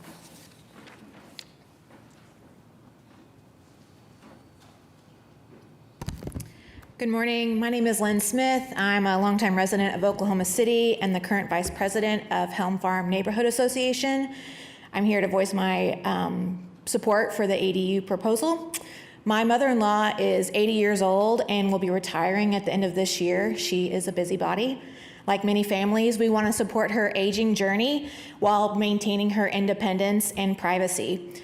So having an ADU built with universal design practices would give us the chance to help her come visit us for longer stays or even permanently without sacrificing her space or ours. Because let's be honest, I don't think anyone in here, no matter how much you love your parents, want to be under your roof, one roof with your mother or your father for very long. So second, we know Oklahoma City has an affordable housing problem. While ADUs aren't the silver bullet and won't fix everything, they are a practical, low-impact solution that gently adds density. Like has been mentioned, in my neighborhood, we've seen homes go up for $750 million plus, where modest homes used to be, and these homes are empty. They've been empty for months, even years, and that's pricing out families in our neighborhood who want to stay and continue to support the great work that we're doing in our area.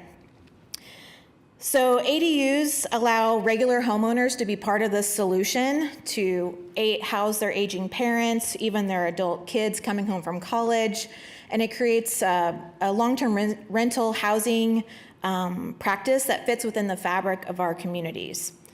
So like the second speaker said, I think this ordinance really is about helping families. They support aging in place and increase our housing supply without disrupting the feel of our neighborhoods. Thank you so much. Thank you. Kelly Pinkton? Sorry. Please properly pronounce your name. Not a problem. My name's Kelly Parker. Parker. Yeah, you probably can't read my writing. I apologize. Thank you, Mayor and City Councilman. I'm a developer in Northwest Oklahoma City. Village Verde project is our latest project. It's in Northwest Oklahoma City. It is a standard suburban development with multi duplexes and fourplexes and et cetera. So I want to voice my support for the ADU ordinance. I think the ADU ordinance does allow for the gentle increase in density. I think that's important. I think, and I've heard a lot of, as I've been sitting here just kind of listening to the comments, it's very interesting. The more older subdivisions in the city are very concerned, and rightfully so. This is also going to cause a burden on our, just to be aware, it's going to cause a burden on our utility structure. And I know that's a big issue. So our utility structure with adding an additional ADU, and I will voice my opinion in terms of just our local utility, OG&E. We waited 20 months for transformers, because ours was the first subdivision to ask OG&E and say, all of our houses will have a 30 amp plug. Well, that 30 amp plug on 200 houses causes an increase, and now our wire sizes are about 6 inches coming to our transformers. They didn't have transformers. They didn't have transformers that big. So I just ask, and some of these older subdivisions have all their power lines buried. Could be a major issue, and that's an issue that just needs to be brought up, that our transformer availability from our utility companies are an issue, and be aware of that, so that, you know, when I went to as an engineer, I went to the utility company and I said, very interested in all of our houses being able to have a plug for electric cars. Just being able, the infrastructure. And they said, oh my gosh, nobody's ever asked for this. I said, well, these are nice sized houses, and I think they will probably want these. That's an issue, and that's an issue that could really be an issue later on. But I am supportive of the ADU as a developer. I think that's a great thing. Questions from the council? Thank you. Thank you. That concludes the residents who've signed up to speak. We now, I think, have a motion to defer this item for 2 weeks. We have a motion and a second. Cast your votes. And Mr. Mayor, and maybe we can have our planning director make available also these reports from Public Works, from utilities. There were tons of reports from our city expressing that this is not a concern as far as our utilities. So I think the council should hear that as well. Thank you. All right, passes unanimously, and item will be deferred to our meeting on, what was it again, May 20th? May 20th. I don't know if it's city manager or mayor here, but I'm guessing city manager, no offense, mayor. But yeah, Dr. Hamilton, I think the council needs to hear from her, because the tricky thing, and this might be the clever thing that Kelly's done, I'll give him that. I hope he enjoys the back and forth as much as I do. But the question, it's usually a poison pill to put the live there requirements, but he's actually crafted something that could maybe not be that. And so we need to find out legally, like from the FHA, we need to find out from Dr. Hamilton about the banks, whether this particular type of approach that Kelly is proposing has the same unintended consequences or not. Because it's a little bit different, and I'm still very concerned. But if we get some opinions saying that it's not going to have those unintended consequences, then we can talk. But so hats off, lawman, with your writing. James, the scary part about this whole deal is the unintended consequences. I mean, we're talking about developers coming in and pillaging neighborhoods, but if we open this up to developers to come in and pillage neighborhoods by right, then what's to keep? I was driving through east of the hospital complex at 13th and Lottie yesterday, and there are hundreds of empty lots over there that by right could all of a sudden just be a sea of duplexes. And I hear everything you said. The only thing I disagree on is we're here to protect our citizens and our neighbors, and these people have spent their biggest investment in their life in their house. And I would want to know what was going in next to me. And I'm all for the ADU thing. I just think there needs to be a protection in there somehow, some way that the neighborhoods get to regain or get to keep their integrity, and you don't just end up with a Ward 7 worth of duplex after duplex after duplex, because it's easy. The developers will come from out of state. It's like roofers. They smell it. They can come, they're gonna build crap and turn it around and leave. So to me, the most important thing here is protecting the people who have already bought the homes and are making those neighborhoods thrive. I haven't had one single call that tells me this is a good idea. I've had 100 calls that say, please don't do this, think about this. And this doesn't affect Ward 5 at all yet. But it could, and it will someday if it works. But in all honesty, it's a social experiment of unintended consequences. And I'm not against it, and I'm really interested to read what your research is. I had never thought about the FHA part of it. I mean, that makes all kinds of sense, but just my thoughts. Thank you. Okay, this item is deferred. So we're going to move on now to item 11K1. This is a public hearing regarding the dilapidated structures here listed. We do actually have someone who has signed up to speak. Max Collum.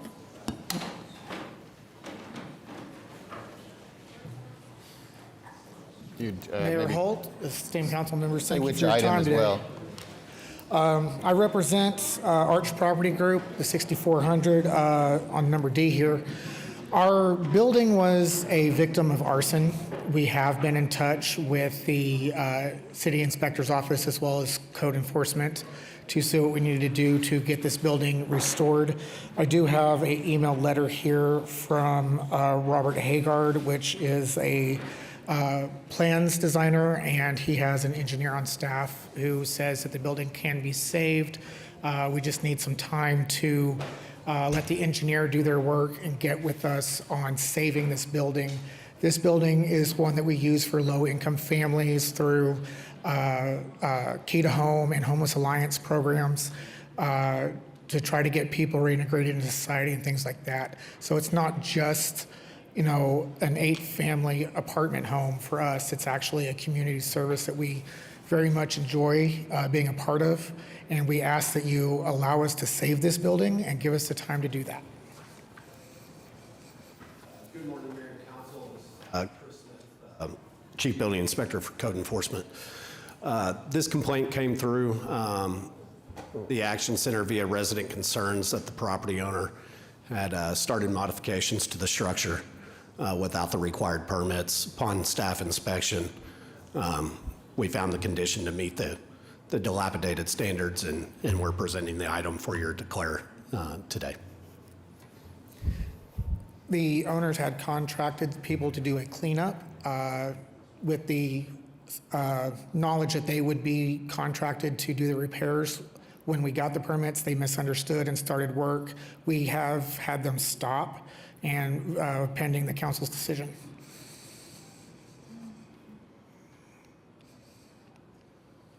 So the council member for this ward is not present today, but I mean, maybe quickly explain the ramifications of what we would do today. Yeah, so staff would still request that the council go ahead and declare the items today. We're happy to work with the property owners towards compliance. It is my understanding through your acknowledgement there that they have initiated the permit process. If we received a declaration today, By statute, they would have 30 days, and that we would simply request a more formal plan of action for the repair of the structure within that 30 days, and would be happy to provide them time administratively to complete their project. Okay. So, I mean, I think what you're hearing is just this declaration still gives you plenty of time to work with staff, and, you know, barring anyone else saying anything, I think personally, I would want to declare that dilapidated today, but that doesn't stop you from. Well, we're also on Schedule M for abandoned listings, so I just wanted to make, my comments are the same for that as it is for this. So. I'm sorry, say that again? We're on Section M for abandoned building. My comments for this is the same for that. Right, right. Okay. We have 30 days? It'll be at council's declaration, but yes, that is correct. If council declares the items today, you would have 30 days to just present a plan of action. And if they do declare it, I'm happy to speak with you out in the hall here and provide my contact information personally, and Absolutely. be happy to work with you towards resolution. Thank you for your time, council members. Okay, thank you. All right, so yeah, I won't call you up again for item M if that's all right. You've already discussed it. Okay. There's no one else who signed up to speak under that public hearing, so we'll proceed to the resolution found at K2 declaring that the structures are dilapidated. We have a motion and a second. Cast your votes. Excuse me, before you all vote on that, I have something to say about 5,000 Southwest 28th Street. I own the That was house. actually struck from, that is no longer on the agenda. I'm sorry? That item was struck, correctly? That's right. It's no longer on the So that's not agenda. on Not the on the agenda? agenda? No, Okay, they thank can you. talk to you about it out there. Okay, thank you. Okay, we're back on the vote. Cast your votes. Passes unanimously. All right, 11L1 is the public hearing regarding the unsecured structures here listed, except for those previously struck. Amy, has anyone signed up to speak? No, they haven't. They have not, so we'll proceed to the resolution found at L2 declaring that the structures are unsecured. We have a motion and a second. Cast your votes.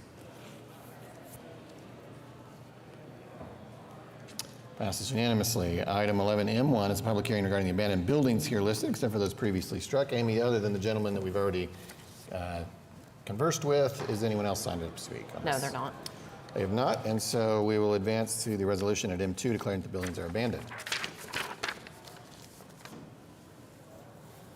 We have a motion and a second. Cast your votes.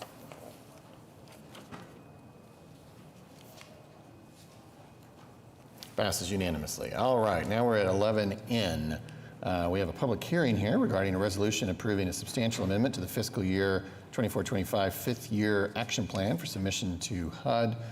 Amy, has anyone signed up to speak in this public hearing? No, they haven't. We have not, so we'll advance to the resolution where we have a presentation. This is the resolution at N2 approving a substantial amendment to the fiscal year 2024-25 fifth year action plan for submission to HUD. Ben Davis with the Planning Department will explain the amendments that we're proposing. Good morning, Ben Davis with the Planning Department. I have a short 30-minute presentation. I'm just kidding.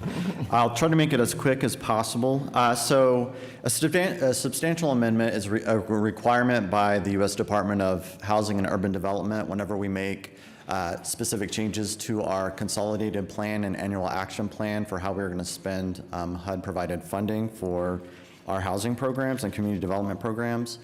So a substantial amendment is required whenever we're changing the goals of our 5-year strategy, also known as the consolidated plan. If we change any funding of an activity type that's not described in that annual action plan, or if we increase funding allocated to an activity by more than 25%. So the purpose of today's item is to provide us with some flexibility. It's going to allow us to continue our programs throughout the period between the end of the action plan, the current action plan, which is June 30th of this year, and through the receipt of next year's grant allocations. Since there's some uncertainty with our HUD allocations and when they might happen this coming year, we just want to provide a little more flexibility to continue our programs and not have to halt any funding. It also allocates previously unallocated funding to support existing programs. For our community development block grant amendments, we have 2 changes that affect the Walnut development. So we're going to add an additional $100,000 to that project for infrastructure and public art completion. We had some increased cost due to street light sighting and some other infrastructure. So we need to add some money to that budget line. Those funds will come back, will be moved from the CDBG General Public Facilities budget line. Also for housing rehabilitation, our current partner, Community Action Agency, has an extensive wait list for their program that we fund. We have 124 households that are currently on the waiting list. So we are requesting to establish an in-house parallel program to help them get caught up on their wait list. So this $325,000 would be a new program where we'd be moving some funds from our exterior maintenance program budget line to be able to fund this to help them get caught up on their wait list. Under S&I, we have $45,000 that would be moved for the S&I Safe and Tidy program, $170,000 for the hazardous tree program, $450,000 for sidewalks in Metro Park, $450,000 for sidewalks in Capitol Hill, Phase 4, and $49,250 that would go for neighborhood grants. So basically, all of this funding is currently in an unallocated general public facilities line item for CDBG, so we're just specifying these programs to allow us to go ahead and continue those programs through that gap time. For our home amendments, we are moving $400,000 from our unallocated affordable housing development program line item over to allow us to build some single-family homes in the MLK neighborhood as a part of S&I. That would fund 2 homes. We're moving $600,000 from that same line item over to Alley's End. So Alley's End was identified in our action plan, but we didn't have the budget outlined yet, so that would just specify that money for that project at 4th and Broadway that's under construction now. And then we would move $1 million from that unallocated line item over to Walnut Village to allow us to build 6 more homes, and then an additional 4 homes in the Capitol Hill neighborhood as part of S&I. Does anyone have any questions?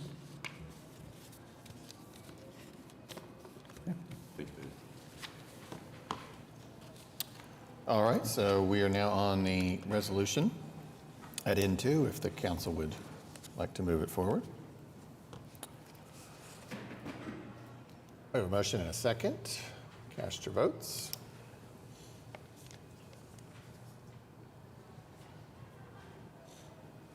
Passes unanimously.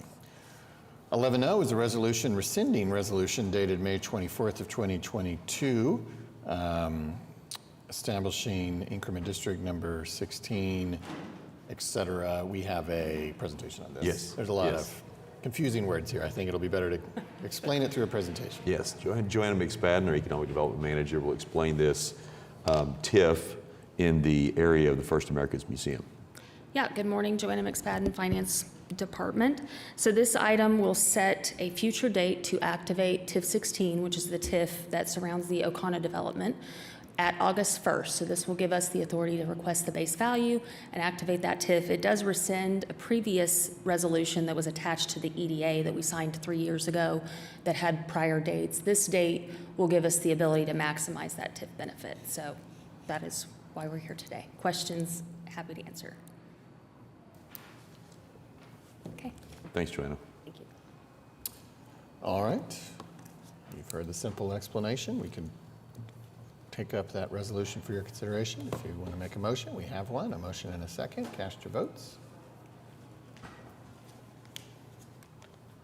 Passes unanimously. Item 11P is a resolution naming the soccer complex at 4000 Northwest 122nd CB Cameron Park. Now, of course, a lot of people call it that, and there's a sign that says that. So maybe, I don't know if Melinda wants to explain why we're doing this. Yes, thank you. Melinda McMillan Miller, Director of Parks and Recreation. Yes, this is a formality. The CB Cameron Park Soccer Complex has been operating for 30 plus years, and we've always referred to it as CB Cameron. CB Cameron was, of course, a longtime philanthropist, businessman, and a very wonderful person to help the soccer club there at North OKC Soccer Club out for all the improvements they've made at that facility when the facility was actually owned by the Utilities Trust. Once the facility was actually purchased for the city, that we assisted the soccer club to help officially name the park CB Cameron Park. So all of this rolled up into it with all of the activities that are happening up there, the completed bond program and the upcoming maps improvements. We needed to get it officially done. So this is in front of you today to get that started. Can you explain also the funding on the Absolutely, that was yeah. on the memo? Yes. So on the memo, we noticed that on the maps for improvements, this park specifically will be receiving, there we go, my face had to wake up my phone. The park will actually receive from maps for a total of $23,662,481. From that funding, of course, $17,831,000 will be the improvements to the actual park. And that includes 10 additional soccer fields, concession restroom facilities, full irrigation systems, a clubhouse, all of the other, all the other attachments and amenities that come with a soccer complex with additional parking and further amenities and shade and all that good stuff. So. And that's all consistent with the resolution the council passed on the That's maps correct. funds. Yeah, Excellent. that's correct. Thank you. Yeah, thank you. Appreciate it. All right, we can take that I up. just wanted to say a couple of things quickly. I wanted to thank the Cameron family. For years and years and years, they have given back to this community, not only at Cameron Park, but also at Scissortail Park, in the Myriad Gardens and other places.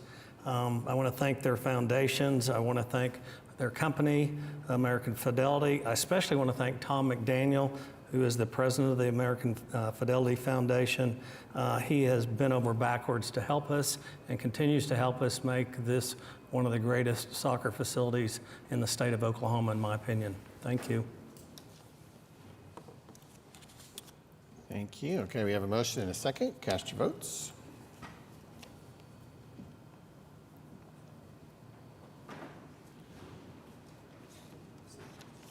Passes unanimously. Q1 is a resolution authorizing the municipal council to confess judgment without admitting liability in the case of Moser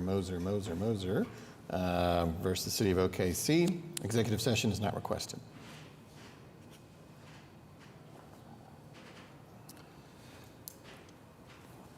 We have a motion and a second. Cast your votes. Passes unanimously. R1 is a resolution authorizing the municipal councilor to confess judgment without admitting liability in the case of Ortega v. City of OKC. Executive session is not requested.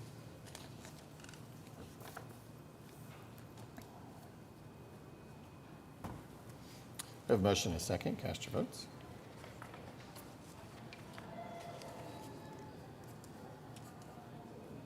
Passes unanimously. 11S1 are claims recommended for denial. We have items A through C we can take with one motion. Executive session is not requested.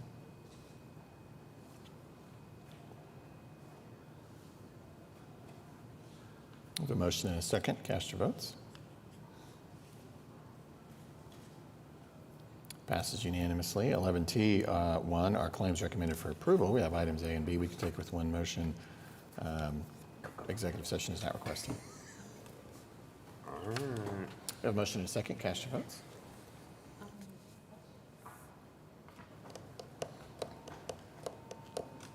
Passes unanimously. That concludes votes for the day. We're now at item 12, comments from council. Ward 2. Thanks, Mayor. I just want to say thank you to starting with the community who went out back in summer of 20 and protested. But I want to go to Andrea Grayson and Jason Fairbrush and everyone who served on the community policing working group, served on Mayor's law enforcement task force. I got to see the launch video on Thursday for this city. Craig's already smiling, so he knows what I'm going to say. I got to see the launch video for this city's 911 mental health alternative, the coordinated, what do you want to call it? What are we calling it? It's the coordinated mobile integrated health. Thank you. Took me a second. Yes, I'm still learning it too, but the mobile integrated health, and this is wonderful. That video, we've already piloted, this work back in December. Just seeing firefighters, seeing, trained mental health professionals just going out there and responding to mental health crisis calls. I pulled up the statistics earlier. We remain at the top when it comes to children with adverse childhood experiences, but also 1 in 4 Oklahomans have a mental health issue. And as that same research shows, most of them don't have access to mental health care. And it is a remarkable moment, a historic moment. And I just want to thank any council member who was here during that time as well. It's just very important to acknowledge the council who, supported those efforts, to acknowledge, again, the protesters who were out there asking for these things, the people who volunteered on the community policing working group, volunteered, didn't even get paid. But Andre and Jason have just stewarded a remarkable ship. City manager, I think what you've asking Andrea to step into that role is just truly, truly commendable. My dean at OCU served on the advisory for the mental health, and I was talking with her over graduation, and she's impressed, and this is good. I know we had some growing pains back during that summer where I wasn't sure we were going to be able to pull this off, and I can't even process what we're about to see. We should be very proud because the fact that I wanted it back in 2020, I didn't want to study it, I wanted it in place right then, but that gave us time to slow down and study how other cities have done it. And we learned from their mistakes. And so that's actually going to hopefully mitigate us repeating those. So I think we're having a press conference later today. Yes. So what time is that? I believe it's 2 o'clock. 2 o'clock. Mm-hmm. So tune in, everybody, because this is just such a remarkable moment. And I can't wait to go back out there to Ward 2 to Shepherd. There was a neighbor when I was knocking doors. I'll conclude by saying this. I was knocking doors back during the re-election. And this was a progressive woman. And she opened that door just with the most angry look on her face at me. And she was like, James, why haven't you all built any of the mental health stuff in MAPS yet? And I will never support another MAPS again. And I had to explain, like kind of shaking in my boots, like, well, not only is MAPS going to build the crisis the beds, right, and the transitional homes, but we have this alternative that's coming. And I just, she started to calm down, but her trust wasn't quite there. And today, the city of OKC gets to double down and be like, yeah, trust us. And I just really want to thank that resident for trusting us. I want to thank the residents for trusting us, and thanks for helping guide us, Mayor and City Manager. Thank you. Ward 3?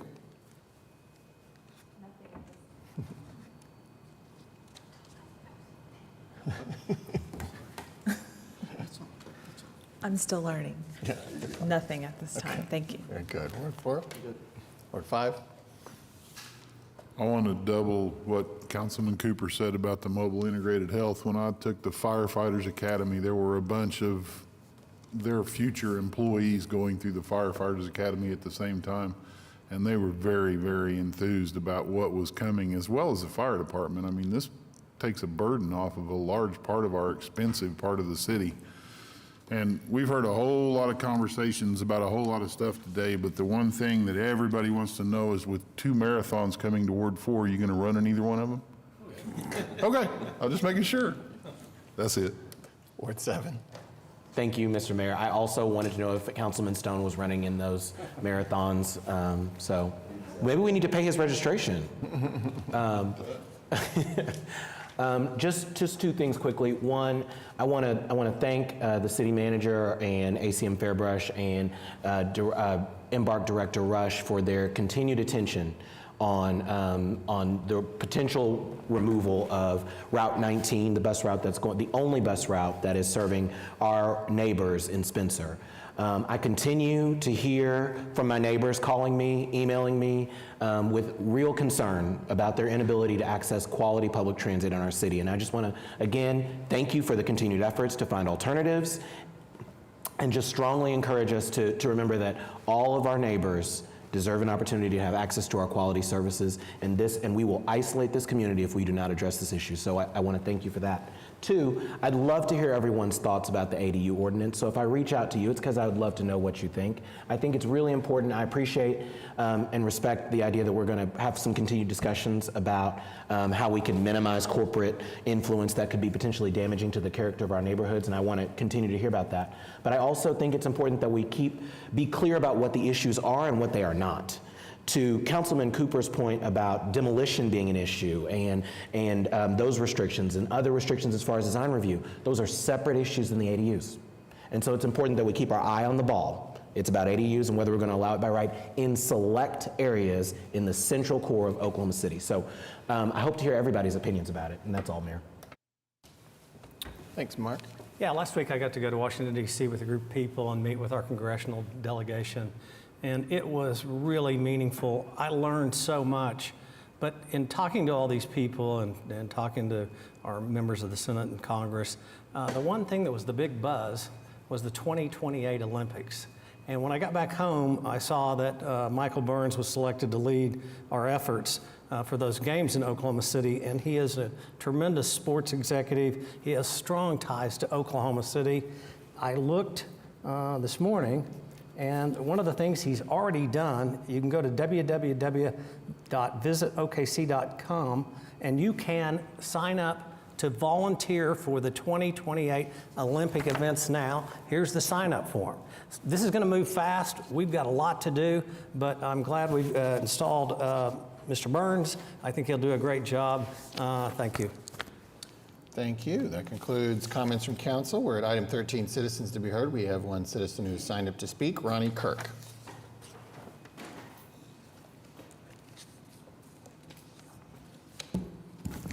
My name is Ronnie Kirk. My address is 2328 North Missouri. 2 weeks ago, Mr. Mayor, you had just left. I gave all the city council members some information. I also left some of the information for the police chief. I talked to him this morning, and he haven't even received it yet. 3 years ago, I stood right here when Oklahoma started issuing all those licenses for marijuana. They issued more licenses than anybody in the United States. Oklahoma is the #1 capital for marijuana. Also, 30 days after that, I stood right here. I said, y'all need to start monitoring what come across the line, our state lines. They never did that. They got them gummy bears. 30 days after that. As of today, in every store you go in, every store, you see those energy drinks, THC levels. Drink 5 of those and you're higher than anybody you want to be in the city. They already had 10 deaths from ODing on those energy drinks. You know, Oklahoma, we're really growing fast. It's good to see the city grow. We're not ready to let the genie out of the bottle for all this marijuana uses, and it's just too late to put him back in. So some of the things that we still have control over, try to control it. Some of the information I bring down here to this city and give y'all, it's really important for the city, not just the east side, for the city we live in. 30 seconds remaining. Yes, young lady. I'm gonna continue bringing stuff to concern me, my family, the east side, and the city. It's important that people come down here and speak out for things that they think can be changed. I want to say thanks to y'all again. Thanks. Thanks, Ronnie. All right, we're at item 14, adjournment, and we are adjourned.